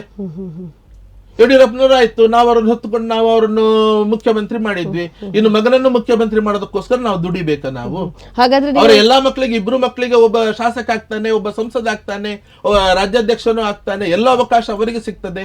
ಹಾಗಾದ್ರೆ ನಾನು ದುಡಿದಿರೋಕೆ ಬೆಲೆ ಇಲ್ವಾ? ಅಂದ್ರೆ ನಿಷ್ಠಾವಂತ ಕಾರ್ಯಕರ್ತರನ್ನ ದುಡಿಸಿ ಬೆಳೆಸಿ ಎಲ್ಲ ಮಾಡಿಸಿ ಕೊನೆಗೆ ಅವರನ್ನ ಕಡೆಗಣನೆ ಮಾಡ್ಲಿಕ್ಕೆ ಆಗತ್ತೆ ಅಂತ ಕಡೆಗಣನೆ ಮಾಡುವಂತ ವ್ಯವಸ್ಥೆ ಇದು. ನಿಮಗೆ ಗ್ಯಾರಂಟಿ ಕೊಡ್ತೇನೆ ಅಂತ ಹೇಳಿದ್ರಿಂದ ಮಗನಿಗೆ ಗ್ಯಾರಂಟಿ ಟಿಕೆಟ್ ಕೊಡ್ತೇವೆ ಅಂತ ಹೇಳಿಕೊಂಡು ಅದು ಕೊನೆಗೂ ಆಗ್ಲಿಲ್ಲ. ಈಶ್ವರಪ್ಪ ಅದೇ ಕೇಳ್ತಾರೆ, ಬರೀ ಯಡಿಯೂರಪ್ಪನವರಿಗೆ ಮಾತ್ರ ಮಕ್ಕಳಿರುದಾ? ಅವರ ಮಕ್ಕಳು ಮಾತ್ರ ದುಡಿದಿರೋದಾ? ಅವರು ಮಾತ್ರ ಪಕ್ಷಕ್ಕೋಸ್ಕರ ಓಡಾಟ ಮಾಡಿರೋದು? ಅವರು ಮಾತ್ರ ಪಕ್ಷ ಕಟ್ಟಿರೋದಾ? ನಾನು ಓಡಾಟ ಮಾಡ್ಲಿಲ್ವಾ? ನನ್ನ ಕೊಡುಗೆ ಇಲ್ವಾ? ನಾನು ಇಲ್ಲಿ ಕಷ್ಟಪಟ್ಟಿಲ್ವಾ? ನನ್ನ ಮಗನಿಗೆ ಯಾಕೆ ಅವಕಾಶ ಕೊಡಬಾರ್ದು? ನಾನ್ ಮಾಡಿರೋ ತಪ್ಪು ಏನು? ಸತ್ಯಜಿತ್ ಏನ್ ಪ್ರಶ್ನೆ ಕೇಳಿದ್ರು ಅದೇ ಪ್ರಶ್ನೆಯನ್ನು ಈಶ್ವರಪ್ಪನವರು ಕೇಳಿದ್ರು. ನಾನ್ ಮಾಡಿರೋ ತಪ್ಪೇನು? ನನ್ನ ಮಗನಿಗೆ ಯಾಕೆ ಅವಕಾಶ ನಿರಾಕರಣೆ ಮಾಡಿದ್ರಿ? ಅವತ್ತು ನನ್ನ ಮೇಲೆ ಇದು ಪ್ರಕರಣ ಬಂದಾಗ ರಾಜೀನಾಮೆ ಕೊಡಬೇಕು ಅಂತ ಹೇಳಿದ್ರೆ ನಾನು ಇಮಿಡಿಯೇಟ್ ರಾಜೀನಾಮೆ ಕೊಟ್ಟೆ. ನಾನು ಸರಿಯಾದ ಕೂಡಲೇ ಮತ್ತೆ ಕೊಡ್ತೀವಿ ಅಂತ ಹೇಳಿದ್ರು, ಕೊಟ್ಟೇ ಇಲ್ಲ.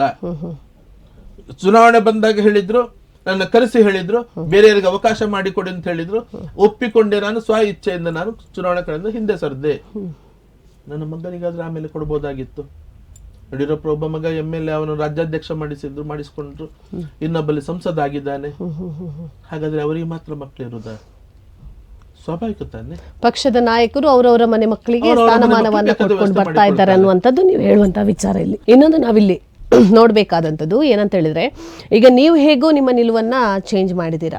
BJP ಪಕ್ಷಕ್ಕೋಸ್ಕರ ದುಡಿತಾ ಇದ್ದವರು ತುಂಬಾ ನಿಮ್ಮ ಮನಸ್ಸಿಗೆ ನೋವಾಗಿ ಕಡೆಗಣನೆ ಮಾಡೋದ್ರಿಂದ ನೀವು ಇಲ್ಲಿ ಏನ್ ಮಾಡಿದ್ರಿ, ಬಿಲ್ಲವ ಅಭ್ಯರ್ಥಿಗೆ ಸಪೋರ್ಟ್ ಮಾಡೋದು ಅಂತ ಹೇಳಿದ್ರಿ.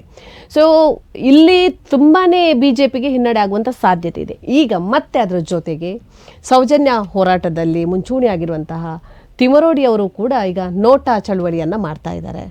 ಎಲ್ಲಿ ನಮಗೆ ನಮ್ಮ ಹೋರಾಟಕ್ಕೆ ಜಯ ಸಿಗಲಿಲ್ಲ, ಹೋರಾಟಕ್ಕೆ ನ್ಯಾಯ ಸಿಗಲಿಲ್ಲ, ಸೊ ನಾವು ಕೂಡ ಯಾರಿಗೂ ಮತ ಹಾಕೋದಿಲ್ಲ ಅನ್ನುವಂಥ ಒಂದು ನೋಟಾ ಅಭಿಯಾನವನ್ನು ಸ್ಟಾರ್ಟ್ ಮಾಡಿದ್ದಾರೆ. ಈಗ ಪತ್ರಿಕಾಗೋಷ್ಠಿಗಳನ್ನು ಮಾಡ್ತಾ ಇದ್ದಾರೆ. ಈ ಎರಡೂ ಸೇರ್ಕೊಂಡು ಏನಾಗ್ಬೋದು ಅಂತ ಇಲ್ಲಿ ಭವಿಷ್ಯ ಹೇಳೋದು ನಾನಲ್ಲ. ಆದ್ರೂ ನಿಮ್ಗೆ ಗೊತ್ತಿರ್ಬೇಕಲ್ವಾ, ನೀವು ಇಷ್ಟು ವರ್ಷದಿಂದ ಪಕ್ಷದಲ್ಲಿ ಇದು ನಿಮ್ಗೆಲ್ಲ ಅದರ ಆಗು ಹೋಗುಗಳು, ಬಾಧ್ಯತೆಗಳು, ನ್ಯೂನ್ಯತೆಗಳು ಎಲ್ಲ ಗೊತ್ತಾಗ್ಬೇಕು. ಸೊ ಏನಾಗ್ಬೋದು ನಮ್ಮ ಕರಾವಳಿಯ ಪಕ್ಷದ ನಾಯಕರ ಹತ್ರ ಕೇಳಿ, ಏನಾಗುದಿಲ್ಲ ಅಂತ ಹೇಳ್ತಾರೆ. ಹಿಂದುತ್ವ ಇದೆಯಲ್ಲಿ ಮೋದಿ ಅವರಿದ್ದಾರೆ. ಕೊನೆಯ ಕ್ಷಣದಲ್ಲಿ ಮತ್ತೆ ಮೋದಿ ಅವ್ರದ್ದು ಕೈಕಾಲು ಹಿಡಿದು ಬೇಕಾದ್ರೆ ಇಲ್ಲಿ ಕರ್ಕೊಂಡು ಬರ್ತಾರೆ. ಅದೇನಾದ್ರೂ ಮಾಡಿಕೊಂಡು ಮೋದಿ ಅವರನ್ನು ಕರ್ಕೊಂಡು, ಮೋದಿ ಅವರನ್ನು ಒಂದ್ಸರಿ ಬಂದ ಕೂಡಲೇ ಎಲ್ಲವೂ ಸರಿ ಆಗ್ತದೆ. ಯಾರು ಏನೋ ಮಾಡಿದ್ರು ಮತ್ತೆ ಅದು ನಾವು ನಮ್ಮ ದಾರಿಗೆ ಕರ್ಕೊಂಡು. ಈಗ ಮೋದಿ ಬಂದ್ರೆ ನಿಮ್ಮ ನಿಲುವು ಚೇಂಜ್ ಆಗ್ಬೋದಾ? ಹೇಗೆ? ಖಂಡಿತ ಇಲ್ಲ, ಖಂಡಿತ ಇಲ್ಲ. ಸತ್ಯಜಿತ್ 6 ವರ್ಷದ ಹಿಂದೆ ಒಂದು ಸಂಘದ ಪ್ರಮುಖರ ಹತ್ರ ಮಾತನಾಡಿದ್ದೆ, ಒಂದು ಮಾತನ್ನು ಹೇಳಿದ್ದ. ಇನ್ನು ಮುಂದೆ ಸತ್ಯನ ಹೋರಾಟ, ಈ ವ್ಯವಸ್ಥೆ ಸರಿ ಆಗಲೇಬೇಕು. ಇಲ್ಲಿ ಹಿಂದುತ್ವದ ಹೋರಾಟಗಾರರಿಗೆ ಮತ್ತು ಹಿಂದುಳಿದ ವರ್ಗದವರಿಗೆ ನ್ಯಾಯ ಸಿಗಲೇಬೇಕು. ಸತ್ಯ ತನ್ನ ರಾಜಕೀಯ ಮತ್ತು ಸಾಮಾಜಿಕ ಬಲಿದಾನಕ್ಕೆ ಸತ್ಯ ಸಿದ್ಧ ಆಗಿದ್ದಾನೆ. ಸತ್ಯ ಯಾವುದೋ ಒಂದು ಹುದ್ದೆಯ ಆಸೆ ಅಪೇಕ್ಷೆಯಲ್ಲಿ ಇದ್ದವನು ಅಲ್ಲ, ಅದಕ್ಕೆ ಅಪೇಕ್ಷೆ ಪಟ್ಟವನಲ್ಲ. ಹಾಗಾಗಿ ಸತ್ಯನಿಗೆ ಯಾವುದೇ ಆಸೆಗಳಿಲ್ಲದಿದ್ದಾಗ ಅವನಿಗೆ ಯಾವುದೇ ಹೆದರಿಕೆಗಳು ಇರುವುದಿಲ್ಲ. ಮನುಷ್ಯ ಯಾವಾಗ ಭಯಮುಕ್ತ ಆಗ್ತಾನೆ, ಸಾಯುವುದಕ್ಕೂ ಸಿದ್ಧ ಆಗ್ತಾನೆ ಅಂತ ಕೇಳಿದಾಗ ಮನುಷ್ಯ ಯಾವತ್ತು, ಮತ್ತೆ ಹೋರಾಟ ಮಾಡುವವನು ಯಾವತ್ತು ಭಾವನಾ ಜೀವಿ ಅಲ್ಲದೆ ಹೋರಾಟ ಮಾಡ್ಲಿಕ್ಕೆ ಸಾಧ್ಯವೇ ಇಲ್ಲ ಅಂತ. ಹೋರಾಟ ಕ್ಷೇತ್ರಕ್ಕೆ ಬರ್ಲಿಕ್ಕೆ ನಾವೆಲ್ಲ ಭಾವನಾ ಜೀವಿಗಳು. ಆ ಭಾವನೆಗಳಿಗೆ ಧಕ್ಕೆ ಆದಾಗ, ನಂಬಿದ ತತ್ವ ಸಿದ್ಧ ಧಕ್ಕೆ ಆದಾಗ ಯಾವ ಹಂತದ ಹೋರಾಟ ಕೂಡ ನಾವು ಸಿದ್ಧ ಆಗುವವರು, ನಮ್ಮನ್ನು ನಾವು ಸಿದ್ಧ ಮಾಡಿಕೊಳ್ಳುವವರು. ಅದರ ಜೊತೆಯಲ್ಲಿ ನಮ್ಗೇನು ಅಪೇಕ್ಷೆ ಇಲ್ಲ. ಅಪೇಕ್ಷೆ ಇದ್ದವರಿಗೆ, ಅಧಿಕಾರದ ಆಸೆ ಇದ್ದವರಿಗೆ, ಹಣ ಮಾಡಬೇಕು, ತಾನು ದೊಡ್ಡ ಶ್ರೀಮಂತ ದೊಡ್ಡ ವಾಹನದಲ್ಲಿ ಓಡಾಡಬೇಕು ಅಂತ ಹೇಳಿ ಆಸೆ ಆಕಾಂಕ್ಷೆ ಇದ್ದವನಿಗೆ, ಅಪೇಕ್ಷೆ ಇದ್ದವನಿಗೆ, ಮಕ್ಕಳಿಗೆಲ್ಲ ಆಸ್ತಿ ಸಂಪತ್ತು ಮಾಡಿಕೊಂಡು ಇರಬೇಕು ಆಸೆ ಅಪೇಕ್ಷೆ ಇದ್ದವನು ಎಲ್ಲಾ ಕಡೆ ರಾಜಿ ಮಾಡಿಕೊಂಡು ಹೋಗ್ತಾನೆ. ಬೇಕಾದಾಗ ಬಗ್ಗಿಕೊಂಡು ತಗ್ಗಿಕೊಂಡು ತೆವಳಿಕೊಂಡು ತೂರಿಕೊಂಡು ಎಲ್ಲಿ ಅವಕಾಶ ಸಿಗ್ತಾ ಅಲ್ಲಿ ತೂರಿಕೊಂಡು ಹೋಗ್ತಾನೆ. ಅದು ಯಾವುದೇ ಇಲ್ಲದಂತಹ ವ್ಯಕ್ತಿ ಅವನು ನೇರವಾಗಿ ನಡ್ಕೊಂಡು ಹೋಗ್ತಾನೆ. ಆನೆ ನಡ್ಕೊಂಡು ಹೋದ ಹಾಗೆ ಪಕ್ಕದಲ್ಲಿ ಯಾರೇ ಏನ್ ಬೇಕಾದ್ರೂ ಹೇಳಿ. ಅರೆ ನಂಬಿದ ತತ್ವ ಸಿದ್ಧಾಂತ ಇದಕ್ಕೆ ಧಕ್ಕೆ ಆದಾಗ, ಭಾವನೆಗಳಿಗೆ ಧಕ್ಕೆ ಆದಾಗ ಅದನ್ನು ಸರಿ ಮಾಡ್ಲಿಕ್ಕೆ ಏನ್ ಬೇಕು ಆ ಹಾದಿಯಲ್ಲಿ ಅವನು ನಡ್ಕೊಂಡು ಹೋಗ್ತಾನೆ. ಅದನ್ನೇ ಹೇಳಿದ್ದು ಹಿಂದಿನವರು. ನಿಂದಂತು ನೀತಿ ನಿಪುಣಾಹ ಯದಿವಾಸ್ತುವಂತೂ ಲಕ್ಷ್ಮೀ ಸಮಾವಿಶತು ಗಚ್ಚತು ವಾ ಯಥೇಷ್ಟಂ ಅದ್ಯೈವ ವಾ ಮರಣಮಸ್ತು ಯುಗಾಂತರೇವ ನ್ಯಾಯಾತ್ ಪತಾತ್ ಪದಂನ ಹಠಂತಿ ಧೀರಾಹ ಅಂತ ಹೇಳಿಕೊಂಡು, ಧೀರ ಆದವನು ನ್ಯಾಯದ ಹಾದಿಯಿಂದ ಯಾವತ್ತೂ ಹೆಜ್ಜೆಯನ್ನು ಆ ಕಡೆ ಈ ಕಡೆ ಮಾಡುವುದಿಲ್ಲ. ಅವನನ್ನು ನೀತಿ ನಿರೂಪಣೆ ಮಾಡುವವರು ಅವನು ಹೊಗಳ್ಳಿ ತೆಗಳ್ಳಿ, ಅವನು ತಗೊಂಡ ಹೆಜ್ಜೆಗೆ ಅವನು ಹೇಳಿದ ಇದಕ್ಕೆ 100 ಕಮೆಂಟ್ಗಳು ಬೇಕಾದ್ರೂ ಬರಲಿ, 100 ರೀತಿಯ ಮಾತುಗಳು ಬೇಕಾದ್ರೂ ಬರಲಿ, ಹಣ ಸೇರ್ಲಿ, ಇದ್ದ ಹಣ ಎಲ್ಲಾ ಖರ್ಚಾಗಿ ಹೋಗ್ಲಿ, ಇವತ್ತೇ ಮರಣ ಬರ್ತನ್ನೋ ಸ್ಥಿತಿ ಇರಲಿ, ಅಥವಾ ಇನ್ನು 100 ವರ್ಷ ಬದುಕುವಂತ ಅವಕಾಶ ಇದೆ ಅನ್ನೋ ಸ್ಥಿತಿ ಇರಲಿ, ಯಾವುದೇ ಹಂತದಲ್ಲಿ ಕೂಡ ನ್ಯಾಯದ ಹಾದಿಯಲ್ಲಿ ಧೀರ ಆದವನು ನ್ಯಾಯದ ಹಾದಿಯನ್ನು ಬಿಟ್ಟು ಹೋಗುವುದಿಲ್ಲ. ಅವತ್ತೇ ನಾನು ಹೇಳಿದ್ದೇನೆ, ನಾನು ಇನ್ನು ನನ್ನ ಮುಂದಿನ ಜೀವನ ಕನಿಷ್ಠ ದಕ್ಷಿಣ ಕನ್ನಡ ಜಿಲ್ಲೆಯಲ್ಲಿ ನಂಗೆ ಈ ವ್ಯವಸ್ಥೆ ಸರಿಯಾಗಬೇಕು. ಮೊನ್ನೆಬ್ರು ಹಿರಿಯರು ಹೇಳಿದ್ರು, ನಿಂಗೊಬ್ನೇ ಸೀಟ್ ಆದ ಕೂಡಲೇ ಎಲ್ಲ ಸರಿ ಆಗ್ತದೆ ಅಂತ ನೀನು ತಿಳಿದಿದ್ದೀಯ, ನೀನು ನಿನ್ನ ಈ ವ್ಯವಸ್ಥೆ ಸರಿ ಮಾಡ್ಲಿಕ್ಕೆ ಆಗ್ತದಾ? ಆಗುದಿಲ್ಲ, ಅದು ಹೀಗೆ ಉಂಟು, ಹೀಗೆ ಹೋಗುದು ಅಂತ ಹೇಳಿದ್ರು. ಹೀಗೆ ಹೋಗುದು ಅಂತ ಹೇಳಿದ್ರು. ವ್ಯವಸ್ಥೆ ಸರಿ ಇಲ್ಲ, ವ್ಯವಸ್ಥೆ ತಪ್ಪಾಗಿದೆ, ಇಲ್ಲಿ ಎಲ್ಲವೂ ಕೊಳಚೆ ನೀರುಗಳು ಬಂದು ತುಂಬ್ತಾ ಇದೆ, ಇದನ್ನು ಸರಿ ಮಾಡಬೇಕು ಅಂತ ಹೇಳಿಕೊಂಡು ಮಾಡಬೇಕಾದ ಜವಾಬ್ದಾರಿದ ಹುದ್ದೆಯಲ್ಲಿ ಇದ್ದವರೇ ನಿನ್ನಿಂದ ಕೂಡ ಇದು ಆಗುದಿಲ್ಲ, ಇದು ಹೀಗೆ ಮುಂದುವರಿದು ಅಂತ ಹೇಳಬೇಕಿದ್ರೆ ಯಾರಿದ್ರ ಬಗ್ಗೆ ತಲೆ ಕೊಡುವವರು? ಇವತ್ತೇ ಸರಿ ಮಾಡ್ತೇನೆ, ನನ್ನಿಂದ ನಾನು ಎಲ್ಲವನ್ನೂ ಸರಿ ಮಾಡ್ತೇನೆ ಅಂತ ಹೇಳಿಕೊಂಡು ನಾನು ಯಾವತ್ತೂ ಹೇಳೋದೇ ಇಲ್ಲ. ಆದ್ರೆ ಒಬ್ಬ ಜವಾಬ್ದಾರಿ ಸ್ಥಾನದಲ್ಲಿದ್ದವನು ಸರಿ ಮಾಡುವ ದೃಷ್ಟಿಯಲ್ಲಿ, ಸರಿ ಮಾಡುವ ಇದರಲ್ಲಿ ಒಂದು ಹೆಜ್ಜೆಯನ್ನಾದ್ರೂ ಇಡ್ಲೇಬೇಕು. ಅದು 100 ಕಿಲೋಮೀಟರ್ ಇದ್ದು ಆಗಿರ್ಲಿ, ಒಂದು ಹೆಜ್ಜೆಯಿಂದ ಪ್ರಾರಂಭ ಆಗುವಂಥದ್ದು. ಆ ಕಡೆಗೆ ಹೆಜ್ಜೆಯನ್ನು ಇಡ್ಲೇಬೇಕು, ಆ ಕಡೆಗೆ ಯೋಚನೆಯನ್ನು ಮಾಡಲೇಬೇಕು. ಇವತ್ತು ಆ ಕಡೆಗೆ ಹೆಜ್ಜೆಯನ್ನು ಇಟ್ಟಿದ್ದೇನೆ ನಾನು. ಕನಿಷ್ಠ ದಕ್ಷಿಣ ಕನ್ನಡ ಉಡುಪಿ ಜಿಲ್ಲೆಯಲ್ಲಿ ಈ ವ್ಯವಸ್ಥೆ ನಂಗೆ ಸರಿ ಆಗಲೇಬೇಕು. ನಂದು ಬಲಿದಾನ ಆದ್ರೂ ಪರವಾಗಿಲ್ಲ. ಸತ್ಯನಿಗೆ ಇವರಿಗೆಲ್ಲರಿಗೂ ಸತ್ಯ ತೊಂದರೆ ಆಗ್ತಾ ಇದ್ದಾನೆ, ಸಮಸ್ಯೆ ಆಗ್ತಾ ಇದ್ದಾನೆ. ನಾಳೆ ಹೇಗೂ ಒಂದು ಕಡೆ ಇದರದ್ದು ಮೂಲಭೂತವಾದಿಗಳದ್ದು, ಜಿಹಾದಿ ಶಕ್ತಿಗಳದ್ದು ಅವರು ಕಾಯ್ತಾ ಇದ್ದಾರೆ, ಸತ್ಯನನ್ನು ಹತ್ಯೆ ಮಾಡಬೇಕು ಅಂತ ಹೇಳಿಕೊಂಡು ಬೇರೆ ಬೇರೆ ಇದರದ್ದು ಯೋಚನೆಗಳಿದೆ. ಅದನ್ನು ದುರುಪಯೋಗ ಮಾಡಿಕೊಂಡು ಹತ್ಯೆ ಮಾಡಿಸಿದ್ರು ಮಾಡಬಹುದು. ನಾನು ಅದಕ್ಕೂ ಸಿದ್ಧ ಆಗಿದ್ದೇನೆ. ನಾನು ನಂದು ಗನ್ ಮ್ಯಾನ್ ಅನ್ನು ತೆಗೆದ್ರು. ಇದು ಬೆದರಿಕೆ ಇದೆ ಅಂತ ಹೇಳಿ ಗೊತ್ತಿದ್ದುಕೊಂಡು ಕೂಡ ಭಾರತೀಯ ಜನತಾ ಪಾರ್ಟಿ ಅಧಿಕಾರದಲ್ಲಿ ಇರುವಾಗಲೇ ಗನ್ ಮ್ಯಾನ್ ಅನ್ನು ವಾಪಸ್ ತೆಗೆದ್ರು. ಸತ್ಯ ಇದಕ್ಕೆ ಅಂಜೋನಲ್ಲ. ನಾಳೆ ಬೇಕು ನಂದು ಹತ್ಯೆ ಆಗುವ ಸ್ಥಿತಿ ಇರಲಿ. ನಾನು ನ್ಯಾಯದ ದಾರಿಯಿಂದ ಹೆಜ್ಜೆಯನ್ನು ಆ ಕಡೆ ಈ ಕಡೆ ಸರಿಸುವ. ನಾಳೆ ಮುಂದಿನ ದಿವಸಗಳಲ್ಲಿ ನೀವೀಗ ಈ ಸಲ ಪದ್ಮರಾಜ್ ಅವರಿಗೆ ಸಪೋರ್ಟ್ ಮಾಡ್ತಾ ಇದ್ದೀರಾ, ಬಿಲ್ಲವ ಸಮುದಾಯದ ಅಭ್ಯರ್ಥಿ ಆಗಿರುವಂಥವ್ರು. ಮುಂದಿನ ದಿವಸಗಳಲ್ಲಿ ಕಾಂಗ್ರೆಸ್ನಿಂದ ಹೈಕಮಾಂಡಿಂದ ಏನಾದರೂ ನಿಮಗೆ ಆಪರ್ಚುನಿಟಿ ಬಂದರೆ ಪಕ್ಷಕ್ಕೆ ಸಂಬಂಧಪಟ್ಟ ಹಾಗೆ ಅದನ್ನು ತಾವು ಯಾವ ರೀತಿಯಲ್ಲಿ ಸ್ವೀಕರಿಸ್ತೀರಾ? ಖಂಡಿತ ನಾನು ಅದನ್ನು ಯಾವುದನ್ನು ಸ್ವೀಕಾರ ಮಾಡೋದಿಲ್ಲ. ಖಂಡಿತ ಸ್ವೀಕಾರ ಮಾಡೋದಿಲ್ಲ. ರಾಜಕೀಯದ ಹುದ್ದೆಯ ಲವಲೇಶ ಅಪೇಕ್ಷೆಯೂ ನಂಗಿಲ್ಲ. ನಾನು ಆಗಲೇ ಹೇಳಿದೆ, ಬರೀ ಹುದ್ದೆಗೋಸ್ಕರ ಅಧಿಕಾರಕ್ಕೋಸ್ಕರ ನಾನು ಹೋರಾಟ ಮಾಡಿಕೊಂಡಿದ್ರೆ ಯಾವತ್ತೂ ನಾನು ಪಕ್ಷ ಬಿಟ್ಟು ಹೋಗಬಹುದಾಗಿತ್ತು. ಯಾವತ್ತೂ ಹೋಗಬಹುದಾಗಿತ್ತು. ಮೊನ್ನೆದೇ ವ್ಯಕ್ತಿ ನಂಗೆ ಹೇಳಿದ, ಸತ್ಯ ನೀನು ಬರೀ ದಕ್ಷಿಣ ಕನ್ನಡ ಜಿಲ್ಲೆ ರಾಜ್ಯದ ನಾಯಕ ಅಂತ ಹೇಳಿಕೊಂಡು. ಸತ್ಯನಿಗೆ ಶಿವಮೊಗ್ಗ ಜಿಲ್ಲೆಯಲ್ಲಿ ಸತ್ಯನಿಗೆ ಇಷ್ಟು ಸಂಪರ್ಕ ಇದೆ ಸಮಾಜದ ನೆಲೆಯಲ್ಲಿ, ಹಿಂದುತ್ವ ನೆಲೆಯಲ್ಲಿ. ಕಾರವಾರ ಜಿಲ್ಲೆಯಲ್ಲಿ ಸತ್ಯನಿಗೆ ಇವತ್ತು ಇಷ್ಟು ಸಂಪರ್ಕ ಇದೆ, ಸಮಾಜದ ನೆಲೆಯಲ್ಲೂ ಇದೆ. ಉಡುಪಿ ಚಿಕ್ಕಮಗಳೂರು ಜಿಲ್ಲೆಗಳಲ್ಲೂ ಇದೆ, ದಕ್ಷಿಣ ಕನ್ನಡ ಜಿಲ್ಲೆಯಲ್ಲಿ ಇದೆ, ಕೊಡಗು ಜಿಲ್ಲೆಯಲ್ಲಿ ಇದೆ, ಹಿಂದುತ್ವ ನೆಲೆಯಲ್ಲಿದೆ, ಸಮಾಜದ ನೆಲೆಯಲ್ಲಿದೆ. ದೂರದ ಕೊಪ್ಪಳದಲ್ಲೂ ಇದೆ, ಬಿಜಾಪುರದಲ್ಲೂ ಇದೆ. ಇಷ್ಟು ವರ್ಷಗಳ ಸಂಪಾದನೆ ಇದು, ಇಷ್ಟು ವರ್ಷ ಸಂಪಾದನೆ ಇದು. ಇಡೀ ದೇಶದಲ್ಲಿ ನಂಗೆ ಬೇರೆ ಬೇರೆ ರಾಜ್ಯಗಳಲ್ಲಿ ಕೂಡ ಇವತ್ತು ಅಲ್ಲಿ ಸಮಸ್ಯೆಗಳಾದಾಗ ಒಂದ್ಸರಿ ನಂಗೆ ಫೋನ್ ಮಾಡ್ತಾರೆ, ಯಾರಾದ್ರೂ ಇದ್ದಾರೆ ಸತ್ಯಹಳ್ಳಿಯಲ್ಲಿ ನಮ್ಗೆ ಸಹಾಯಕ್ಕೆ ಅಂತ ಹೇಳಿಕೊಂಡು. ಅದು ಉತ್ತರ ಪ್ರದೇಶ ಇರ್ಬೋದು, ಹಿಮಾಚಲ ಇರ್ಬೋದು, ಉತ್ತರಾಖಂಡ್ ಇರ್ಬೋದು. ಇಲ್ಲಿ ಹೋಗಿ ಸಿಕ್ಕಿ ಬಿದ್ದವರು ನಂಗೆ ಫೋನ್ ಮಾಡ್ತಾರೆ. ಅಸ್ಸಾಮಲ್ಲಿ ಇದ್ದಾರೆ ನಮ್ಗೆ ಪರಿಚಯದವರು, ಬಿಹಾರದಲ್ಲಿ ಇದ್ದಾರೆ. ಒಂದಷ್ಟು ಸಮಸ್ಯೆಗಳ ಆದಾಗಲ್ಲಿ ಅಲ್ಲಿನವರಿಗೆ ಫೋನ್ ಮಾಡಿ ವ್ಯವಸ್ಥೆಗಳನ್ನು ಮಾಡಿಸಿಕೊಂಡು ಇಲ್ಲಿನವರಿಗೆ ಸಹಾಯ ಮಾಡಿದ್ದೇನೆ ನಾನು. ಪಶ್ಚಿಮ ಬಂಗಾಳದಲ್ಲೂ ಮಾಡಿಸಿದ್ದೇನೆ ನಾನು, ಪಶ್ಚಿಮ ಬಂಗಾಳದಲ್ಲೂ ಮಾಡಿಸಿದ್ದೇನೆ. ಇದು ಸತ್ಯನ ಗಳಿಕೆ, ಇದು ಸತ್ಯನ ಗಳಿಕೆ. ಇದು ಖಂಡಿತ ನಿಮ್ಮಿಂದಾಗಿ ನಿಮಗೆ ಒಂದು ಸ್ಥಾನಮಾನ ಕೊಡದೇ ಇರೋದು ಬಿಜೆಪಿಗೆ ಲಾಸ್ ಆಗ್ಬೋದು ಅಂತ ಅನ್ಸತ್ತೆ ಅಲ್ವಾ? ನಾನು ನನ್ನಿಂದಾಗಿ ನಂಗೆ ಕೊಡದೆ ಅವರಿಗೆಲ್ಲ ಅಷ್ಟು ಹೇಳುವಷ್ಟು ದೊಡ್ಡ ಮನುಷ್ಯ ನಾನಲ್ಲ. ನಾನು ಯಾವತ್ತದನ್ನು ಸತ್ಯ ಬಹಳ ದೊಡ್ಡ ವ್ಯಕ್ತಿತ್ವ. ಆದ್ರೆ ಈ ಎಲೆಕ್ಷನ್ ಆದ್ಮೇಲೆ ನೀವು ಹೇಳ್ಬೋದೇ, ಸಮಾಜದನ್ನು ಹೇಳಬೇಕು. ನಾನು ನನ್ನ ಬಗ್ಗೆ ನಾನೇ ಹೇಳಿಕೊಳ್ಳೋದಲ್ಲ. ಸಮಾಜ ಗೌರವ ಒಂದ್ ರೀತಿಯಲ್ಲಿ ನಂಗೆ ಕೊಟ್ಟಿದೆ, ನಂಗೆ ಇಲ್ಲ ಅಂತಲೂ ಹೇಳೋದಿಲ್ಲ, ಇಲ್ಲ ಅಂತಲೂ ಹೇಳೋದಿಲ್ಲ. ಹಾಗಾಗಿ ಮೊನ್ನೆ ನಂದು ಕಾರ್ಯಕರ್ತರು ಕರೆದಾಗ ಬೇರೆ ಬೇರೆ ಜಿಲ್ಲೆಯವರು ಬಂದಲ್ಲಿ ನನ್ನ ಜೊತೆ ಹಿಂದೆ ಕೆಲಸ ಮಾಡಿದವರು ನನ್ನ ಸಣ್ಣ ಪರಿಚಯ ಮಾಡಿಕೊಡೋ ಕೆಲಸವನ್ನು ಮಾಡಿದ್ರು. ಸತ್ಯ ರಾಜ್ಯದ ನಾಯಕ ನಮ್ಗೆ ಜೊತೆ ಇಷ್ಟಲ್ಲಿ ನಿಂತ್ಕೊಂಡಿದ್ದಾರೆ, ಇವತ್ತಿಗೂ ನಾವು ಸತ್ಯರ ಜೊತೆ ನಿಂತ್ಕೊಳ್ತೇವೆ ಅಂತ ಹೇಳಿಕೊಂಡು ಆ ಶಕ್ತಿಯನ್ನು ತೋರಿಸ್ಲಿ ಬೇರೆಯವರು. ಸತ್ಯ ತಾನು ಬಹಳ ದೊಡ್ಡ ಮನುಷ್ಯ ಅಂತ ಯಾವತ್ತೂ ಹೇಳಿಕೊಳ್ಳಿಕೊಂಡು ಸಾಮಾನ್ಯರಲ್ಲಿ ಸಾಮಾನ್ಯ ವ್ಯಕ್ತಿಯಾಗಿ ಇರ್ಲಿಕ್ಕೆ ಬಯಸುವನು. ನಾನು ಸಾಮಾನ್ಯನಾಗಿ ನಾನು ಇರ್ಲಿಕ್ಕೆ ಬಯಸುವನು. ಈಗ ಒಟ್ಟಾರೆಯಾಗಿ ಈ ಬಿಜೆಪಿ ಪಕ್ಷದ ಬಗ್ಗೆ ಹಾಗೆ 2024ರ ಲೋಕಸಭಾ ಚುನಾವಣೆಯ ಬಗ್ಗೆ ತಾವೇನು ಹೇಳಲಿಕ್ಕೆ ಇಷ್ಟಪಡ್ತೀರಾ? ನಾನಾಗ್ಲೇ ಹೇಳಿದೆ, ಇದು ಬಿಜೆಪಿ ಆಗಿ ಬರಬೇಕಿದು, BLP BSP ಆಗಬಾರ್ದು. ಇಲ್ಲಿ ದುಡಿದಂತಹ ಕಾರ್ಯಕರ್ತರಿಗೆ ಬೆಲೆ ಸಿಗಬೇಕು, ಹಿಂದುತ್ವ ಹೋರಾಟಗಾರರಿಗೂ ಬೆಲೆ ಸಿಗಬೇಕು. ಹಿಂದುತ್ವ ಹೋರಾಟಗಾರರು ಬರೀ ಹಿಂದುಳಿದ ವರ್ಗ ಅಲ್ಲ, ಮೇಲ್ವರ್ಗದಲ್ಲಿರೋ ಹಿಂದುತ್ವ ಹೋರಾಟಗಾರರಿಗೂ ಇವತ್ತು ಬೆಲೆ ಸಿಗ್ತಾ ಇಲ್ಲ, ಅವರನ್ನು ಕಡೆಗಣನೆ ಆಗ್ತಾ ಇದೆ, ಅವರದ್ದು ಕಡೆಗಣನೆ ಆಗ್ತಾ ಇದೆ. ಹಿಂದುಳಿದ ವರ್ಗಕ್ಕೂ ಇಲ್ಲಿ ಸರಿಯಾಗಿ ಬೆಲೆ ಸಿಗ್ತಾ ಇಲ್ಲ, ಸ್ಥಾನಮಾನ ಸಿಗ್ತಾ ಇಲ್ಲ. ಯಾವುದೇ ಕ್ಷೇತ್ರ ಬೇಕಿದ್ರು ನೋಡಿ, ಎಲ್ಲರಿಗೂ ಬೆಲೆ ಸಿಗ. ಅದಕ್ಕೆ ನಾನು ಹೇಳಿದ್ದು, ನಿಮ್ದು ನೈಜವಾದ ಹಿಂದುತ್ವ ಅಂತ ಹೇಳಿ ಆಗಿದ್ರೆ ಕೊಡಿ, ಘೋಷಣೆ ಮಾಡಿ. ಸತ್ಯಜಿತ್ ಬೇರೆ ಯಾವುದೇ ಡಿಮಾಂಡ್ ಇಡುವುದಿಲ್ಲ. ನೀವು ಇವತ್ತು ಘೋಷಣೆ ಮಾಡ್ತೀರಾ 13 ಮುಂದಿನ ವಿಧಾನಸಭಾ ಚುನಾವಣೆಯಲ್ಲಿ ದಕ್ಷಿಣ ಕನ್ನಡ ಉಡುಪಿ ಜಿಲ್ಲೆಯ 13 ವಿಧಾನಸಭಾ ಕ್ಷೇತ್ರಗಳಲ್ಲಿ ಇಂತಿಂತ 13 ಸಮಾಜಗಳಿಗೆ ನಾವು ಸ್ಥಾನವನ್ನು ಕೊಡುತ್ತೇವೆ. ಅದು ಬಿಲ್ಲವರು, ಬಂಟ್ರು, ಬ್ರಾಹ್ಮಣರು, ಗೌಡ್ರು, ಮಗವೀರರು, ಸವಿತಾ ಸಮಾಜ, ಕುಲಾಲ ಸಮಾಜ, 13 ಸಮಾಜ ಪಟ್ಟಿ ಮಾಡಿ. ವಿಶ್ವಕರ್ಮ ಸಮಾಜ, GSP ಕೊಂಕಣಿ ಸಮಾಜ ಪಟ್ಟಿ ಮಾಡಿ 13 ಸಮಾಜ.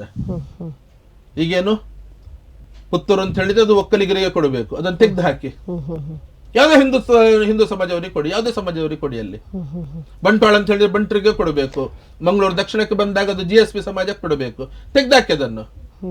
13 ಸಮಾಜಕ್ಕೆ 13 ಕ್ಷೇತ್ರವನ್ನು ಕೊಡಿ, 13 ಮಂಡಲದ ಅಧ್ಯಕ್ಷ 13 ಸಮಾಜವರನ್ನು ಮಾಡ್ತೇವೆ ಅಂತ ಹೇಳಿಕೊಂಡು ಇವತ್ತು ಘೋಷಣೆ ಮಾಡಿ. ಸತ್ಯಜಿತ್ ಹಿಂದೆ ಬರ್ತಾನೆ, ಸತ್ಯಜಿತ್ ಹಿಂದೆ ಬರ್ತಾನೆ. ಸತ್ಯಜಿತ್ನ ಹೋರಾಟ ಇರುವುದೇ ಅದಕ್ಕೋಸ್ಕರ. ಎಲ್ಲ ಸಮಾಜಗಳಿಗೆ ಇವತ್ತು ಗೌರವವನ್ನು ತೆಗೆಸಿಕೊಡ್ಬೇಕಾಗಿದೆ, ಎಲ್ಲ ಸಮಾಜ ಗೌರವ ತೆಗೆಸಿಕೊಡ್ಬೇಕಾಗಿದೆ. ನೀವ್ ಹೇಳೋದು ಎಲ್ಲರಿಗೂ ಒಂದೇ ರೀತಿಯಲ್ಲಿ ಮಣೆ ಹಾಕ್ಬೇಕು. ಯಾಕಂತ ಹೇಳಿದ್ರೆ ಇವರೇ ಹೇಳ್ತಾರಲ್ಲ, ಸರ್ವರಿಗೂ ಸಮಪಾಲು, ಸರ್ವರಿಗೂ ಸಮಬಾಳು. ಎಲ್ಲಿದೆ ಸಾಮಾಜಿಕ ನ್ಯಾಯ ಅನ್ನುವಂಥದ್ದು? ಎಲ್ಲಿದೆ? ಮರೀಚಿಕೆ ಆಗಿದೆ ಇವತ್ತು, ಮರೀಚಿಕೆ ಆಗಿದೆ, ಆಗ್ತಾನೆ ಇಲ್ಲ. ಅದು ಸಮಪಾಲು ಇಲ್ಲ, ಸಮಬಾಳು ಇಲ್ಲ. ಹಿಂದುತ್ವ ಅಂತ ಹೇಳಿದ್ರೆ ಏನು? ಊಟ ಕೂತ್ಕೊಂಡಾಗ ಸಂಘದ ಇದ್ರಲ್ಲಿ ಸರ್ವೇ ಭವಂತು ಸುಖಿನಃ ಸರ್ವೇ ಇದು ಹೇಳ್ತಾರೆ, ಸಹನಾವ್ ಭುನಕ್ತು. ಎಲ್ಲಿದೆ ಸಹಪಂಕ್ತಿ ಭೋಜನ? ಸ್ವಾತಂತ್ರ್ಯ ಸಿಕ್ಕಿ ಇಷ್ಟು ವರ್ಷ ಆದ್ರೂ, ಸಂಘ ಪ್ರಾರಂಭ ಆಗಿ 99 ವರ್ಷ ಆದ್ರೂ ಕೂಡ ಸಹನಾವ್ ಭುನಕ್ತು ಇವತ್ತು ಆಚರಣೆಗೆ ಬಂದಿದ್ದ, ತರ್ಲಿಕ್ಕಾಗಿದ? ಖಂಡಿತ ಇಲ್ಲ. ಸತ್ಯಜಿತ್ ಕಾರ್ಯಾಧ್ಯಕ್ಷ ಆ ಸಂದರ್ಭದಲ್ಲಿ ಕಾರ್ಯಾಧ್ಯಕ್ಷ ಆಗಿದೆ ಬಹುಶಃ ಇಡ್ಯಾ ಮಾಲಿಂಗೇಶ್ವರ ದೇವಸ್ಥಾನದ ಬ್ರಹ್ಮಕಲಶ. ಮೊನ್ನೆ ಬ್ರಹ್ಮಕಲಶ, ಹಿಂದಿನ ಬ್ರಹ್ಮಕಲಶ ಸುಮಾರು 18 2000 ಹೌದು 20 ವರ್ಷ ಹಿಂದೆ, 2004ರಲ್ಲಿ 6ರಲ್ಲಿ ನಡೆದದ್ದು. ಒಂದೇ ಮಾತನ್ನು ಹೇಳಿದ ಸತ್ಯ ಅಲ್ಲಿ, ನಂಗೆ ಹಿಂದೂ ಜಾಗರಣೆ ವೇದಿಕೆಯ ಜವಾಬ್ದಾರಿ, ರಾಜ್ಯದ ಜವಾಬ್ದಾರಿ ಇದೆ, ದಯವಿಟ್ಟು ತಪ್ಪು ತಿಳ್ಕೊಳ್ಬೇಡಿ. ಊಟದ ವ್ಯವಸ್ಥೆ ಎಲ್ಲರಿಗೂ ಒಂದೇ ರೀತಿ ಇದೆ ಅಂತ ಹೇಳಿ ಆದ್ರೆ ನಾನು ಸಮಿತಿಯಲ್ಲಿ ಜವಾಬ್ದಾರಿ ತಗೊಂಡು ದುಡಿಲಿಕ್ಕಾಗ್ತದೆ. ಇಲ್ಲ ಅಂತ ಹೇಳಿ ಆದ್ರೆ ನಾನಾಗ್ಲಿ ನನ್ನ ಜಾಗರಣೆ ವೇದಿಕೆಯ ತಂಡ ಆಗಲಿ ಇಲ್ಲಿ ಜವಾಬ್ದಾರಿ ತಗೊಂಡು ದುಡಿಲಿಕ್ಕೆ ಸಾಧ್ಯ ಇಲ್ಲ. ಬ್ರಹ್ಮಕಲಶ ಸಂದರ್ಭದಲ್ಲಿ ಬಂದು ನಮ್ದೇನು ಸೇವಿದೆ ನಾವು ಮಾಡಿ ಹೋಗ್ತೇವೆ, ಅದಕ್ಕಿಂತ ಹೆಚ್ಚು ನಮ್ಗೇನು ಮಾಡ್ಲಿಕ್ಕೆ ಸಾಧ್ಯ ಇಲ್ಲ. ನಾವೆಲ್ಲರೂ ಹಿಂದೂ, ನಾವೆಲ್ಲರೂ ಒಂದು ಅಂತ ಹೇಳಿಕೊಂಡು ಬಂದವ್ರು ನಾವಿಲ್ಲಿ ನಾವೇ ನಿಂತುಕೊಂಡು ಊಟದ ವ್ಯವಸ್ಥೆ ಬೇರೆ ಬೇರೆ ಮಾಡಿದ್ರೆ ನಮ್ಗೆ ಇರ್ಲಿಕ್ಕೆ ಸಾಧ್ಯ ಇಲ್ಲ ಅಂತ ಹೇಳಿಕೊಂಡು ಚರ್ಚೆಗಳು ಎಲ್ಲವೂ ನಡೆಯಿತು. ಕೊನೆಗೆ ತಗೊಂಡ ತೀರ್ಮಾನ ಒಂದು ಟೇಬಲ್ ಊಟ, ಒಂದು ಬಫೆ ಊಟ, ಒಂದು ನೆಲದಲ್ಲಿ ಕೂತ್ಕೊಂಡು ದಂಡೆ ಹಾಕಿ ನೆಲದಲ್ಲಿ ಕೂತ್ಕೊಳ್ಳೋ ಊಟ, 3 ಕಡೆ ಊಟದ ವ್ಯವಸ್ಥೆ. ಯಾರು ಎಲ್ಲಿ ಬೇಕಿದ್ರು ಊಟ ಮಾಡಬಹುದು, ಅದನ್ನು ಬಿಟ್ಟು ಪ್ರತ್ಯೇಕ ವ್ಯವಸ್ಥೆ ಇಲ್ಲ. ಪುರೋಹಿತರಿಗೆ ಮಾತ್ರ ಯಾರ ದೀಕ್ಷೆಯಲ್ಲಿ ಇರ್ತಾರೆ ಅವರಿಗೆ ಮಾತ್ರ ಒಂದು ಪ್ರತ್ಯೇಕ ವ್ಯವಸ್ಥೆ. ಆದ್ರೂ ಅಡಿಗೆ ಒಂದೇ, ಅಡಿಗೆ ಒಂದೇ ಕಡೆ, ಒಂದೇ ಅಡಿಗೆ, ಊಟ ಅವರಿಗೆ ಮಾತ್ರ ಪ್ರತ್ಯೇಕ, ಉಳಿದ ಎಲ್ಲ ವರ್ಗದವರಿಗೆ ಒಂದೇ ಊಟ. ಸತ್ಯಜಿತ್ಗೆ ಇದನ್ನು ಮಾಡಿಸಬಹುದು ಅಂತ ಹೇಳಿ ಆದ್ರೆ ಯಾಕೆ ಬೇರೆಯವರಿಗೆ ಆಗೋದಿಲ್ಲ? ಸತ್ಯಜಿತ್ಗಿಂತ ಬಲವಾದ ಹುದ್ದೆಯಲ್ಲಿದ್ದವರಿಗೆ, ಸಾಮಾಜಿಕ ಹುದ್ದೆಯಲ್ಲಿದ್ದವರಿಗೆ, ರಾಜಕೀಯ ಹುದ್ದೆಯಲ್ಲಿ ಯಾಕೆ ಇದನ್ನು ಮಾಡಿಸ್ಲಿಕ್ಕೆ ಸಾಧ್ಯ ಇಲ್ಲ? ಅದ್ರ ಬಗ್ಗೆ ಯಾರು ತಲೆ ಕೊಡುವುದಿಲ್ಲ, ಮಾಡಬೇಕು ಅಂತ ಯೋಚನೆಯನ್ನು ಮಾಡೋದಿಲ್ಲ. ಮಾಡ್ಲಿಕ್ಕೆ ಯಾರಾದ್ರು ಹೊರಟ್ರೆ ಅಂತವ್ರನ್ನ ಪಕ್ಕಕ್ಕೆ ಕೇಳ್ತಾರೆ. ಓಕೆ ಸತ್ಯಣ್ಣ, 1 ಗಂಟೆಗಳ ಕಾಲ ಸುದೀರ್ಘವಾಗಿ ತಮ್ಮ ಅಮೂಲ್ಯವಾದ ಸಮಯವನ್ನು ನಮಗೆ ಕೊಟ್ಟು ನಮ್ಮ ಜೊತೆ ಇದ್ದು ಸಾಕಷ್ಟು ವಿಚಾರಗಳನ್ನು ತಾವು ಮುಂದಿಟ್ರಿ. ತಮಗೆ ಧನ್ಯವಾದಗಳು. ತಮಗೂ ನನ್ನ ಭಾವನೆಗಳನ್ನು, ನನ್ನ ಚಿಂತನೆಗಳನ್ನು ಸಮಾಜಕ್ಕೆ ತಿಳಿಸ್ಲಿಕ್ಕೆ ಏನೊಂದು ಅವಕಾಶ ಮಾಡಿಕೊಟ್ರಿ. ಅದಕ್ಕೆ ಅಭಿಮತದ ಚಾನೆಲ್ನ ಎಲ್ಲರಿಗೂ ಧನ್ಯವಾದ ಹೇಳಲಿಕ್ಕೆ ಬಯಸ್ತೇನೆ ನಾನು. ಓಕೆ ವೀಕ್ಷಕರೇ, ಇದು ಈ ಹೊತ್ತಿನ ಲೋಕಸಮರ. ನೋಡಿದ್ರಲ್ವಾ, ಸತ್ಯಜಿತ್ ಸುರತ್ಕಲ್ ಒಂದು ಕಾಲದ ಈ ಹಿಂದುತ್ವದ ಫೈರ್ ಬ್ಯಾಂಡ್ ಅಂತಲೇ ನಾವು ಅವರನ್ನು ಹೇಳ್ತೀವಿ. ಸುಮಾರು 37 ವರ್ಷಗಳ ಕಾಲ ಹಿಂದುತ್ವಕ್ಕಾಗಿ, BJPಗಾಗಿ ಅವಿರತ ಶ್ರಮಪಟ್ಟವರು, ಹೋರಾಟ ಮಾಡಿದವರು. ಮಾತ್ರವಲ್ಲದೆ ನಮ್ಮ ಇವತ್ತೇನು ಕರಾವಳಿಯಲ್ಲಿ ಹಿಂದುತ್ವದ ಭದ್ರಕೋಟೆ ಅಂತ ಹೇಳ್ತೀವಿ, ಅದಕ್ಕೆ ಒಂದು ಕಾರಣ ಕೂಡ ಅವರೇ ಆಗಿದ್ದಾರೆ. ಸೊ ಅವರು ತುಂಬ ಬೇಸರದಲ್ಲಿ ಹೇಳುವಂಥ ವಿಚಾರ ಏನಂತ ಹೇಳಿದ್ರೆ, ಇವತ್ತು ನಮ್ಮ ಈ BJP ಪಕ್ಷ ಏನಿದೆ, ಹೈಕಮಾಂಡ್ ಇರ್ಬೋದು, ಪ್ರಮುಖರು ಯಾರೇ ಇರ್ಬೋದು, ನಮ್ಮನ್ನೆಲ್ಲ ಕಡೆಗಣನೆ ಮಾಡಿದ್ದಾರೆ, ನಮ್ಮನ್ನು ಯೂಸ್ ಆ್ಯಂಡ್ ಥ್ರೋ ಮಾಡಿದ್ದಾರೆ ಅನ್ನುವಂಥದ್ದು ಅವರ ಮಾತಿನ ಅರ್ಥ, ತಾತ್ಪರ್ಯ. ಯಾಕಂತ ಹೇಳಿದ್ರೆ ಅದಕ್ಕೋಸ್ಕರ ನಾವು ಹೋರಾಟ ಮಾಡಿ ಇವತ್ತು ಹಿಂದುತ್ವದ ಭದ್ರಕೋಟೆ ಅಂತ ನಾವು ಮಾಡಿರುವಂಥದ್ದು, BJPಯ ಭದ್ರಕೋಟೆ ಅಂತ ಮಾಡಿರುವಂಥದ್ದು. ಆದರೆ ಎಲ್ಲೋ ನಮಗೆ ಬೇಜಾರಾಗಿದೆ, ನಮ್ಮನ್ನು ಯಾವುದೇ ಸ್ಥಾನಮಾನ ಕೊಡದೆ ಕಡೆಗಣಿಸುವಂಥದ್ದು ಎಷ್ಟರ ಮಟ್ಟಿಗೆ ಸರಿ ಅನ್ನುವಂಥದ್ದು. ಆದ ಕಾರಣ ಹಿಂದುತ್ವ ಅಂತ ಹೇಳಿದರೆ ಅವರೀಗ ವ್ಯಾಖ್ಯಾನವನ್ನು ಕೊಡುವಂಥದ್ದು ನಿಮ್ಗೆ ಗೊತ್ತೇ ಇದೆ. ಹಾಗೆ BJP ಪಕ್ಷ ಅಂತ ಬಂದಾಗ ನಾನು ಈ ಬಾರಿ ನನ್ನ ನಡೆ ಯಾವ ರೀತಿ ಇದೆ ಅಂತ ಹೇಳಿದರೆ, ನನ್ನ ನಡೆ ನಾನೊಂದು ಬಿಲ್ಲವ ಸಂಘಟನೆಯ ರಾಜ್ಯದ ಹುದ್ದೆಯಲ್ಲಿರೋ ಕಾರಣ ನಾನಿವತ್ತು ಬಿಲ್ಲವರಿಗೆ ನಾನು ಸರಿಯಾಗಿ ಏನು ಮನೆಯನ್ನು ಹಾಕುವಂಥದ್ದು, ಅವರಿಗೆ ಸಹಕಾರ ನೀಡುವಂಥದ್ದು 3 ಕ್ಷೇತ್ರಗಳಲ್ಲಿ, ದಕ್ಷಿಣ ಕನ್ನಡ ಲೋಕಸಭಾ ಕ್ಷೇತ್ರದಲ್ಲಿರ್ಬೋದು ಕಾಂಗ್ರೆಸ್ ಅಭ್ಯರ್ಥಿ ಆಗಿರುವಂತಹ ಪದ್ಮರಾಜ್ ಅವರಿಗೆ, ಹಾಗೆಯೇ ಉಡುಪಿ ಚಿಕ್ಕಮಗಳೂರು ನಮ್ಮ ಕೋಟ ಶ್ರೀನಿವಾಸ್ ಪೂಜಾರಿ ಅವರಿಗೆ ಅವರು BJP ಬೆಂಬಲಿತ ಅಭ್ಯರ್ಥಿ, ಹಾಗೆ ಗೀತಾ ಶಿವರಾಜ್ ಕುಮಾರ್ ಅವರಿಗೆ ಶಿವಮೊಗ್ಗದಲ್ಲಿ. ಹೀಗೆ ಈ ರೀತಿಯ ಬೆಂಬಲವನ್ನು ನಾನು ಕೊಡ್ತಾ ಹೋಗ್ತಾ ಇದ್ದೀನಿ. ದಯವಿಟ್ಟು ಈ ಬಾರಿ ಯಾವ ರೀತಿಯಲ್ಲೂ ಕೂಡ ನನ್ನ ಒಂದು ಈ ನಡೆಯನ್ನು ನಾನು ಹಿಂದೆ ತೆಗೆಯುವಂತಹ ಯಾವುದೇ ವ್ಯವಸ್ಥೆ ಇಲ್ಲ ಅನ್ನುವಂಥ ಮಾತನ್ನು ಸ್ಪಷ್ಟವಾಗಿ ಅವರು ಹೇಳಿದ್ದಾರೆ. ಯಾಕಂತಂದರೆ ಅಷ್ಟು ನೊಂದು ಬೆಂದು ಮಾತನಾಡುವಂಥ ಮಾತುಗಳು ಇವತ್ತು ನಮ್ಮ ಮುಂದೆ ಆಗಿರುವಂಥದ್ದು. ಓಕೆ, ನಿರಂತರವಾಗಿ ನೋಡ್ತಾ ಇರಿ ಅಭಿಮತ TV, ಇದು ಜನಮನದ ನಾಡಿಮಿಡಿತ. Thank you.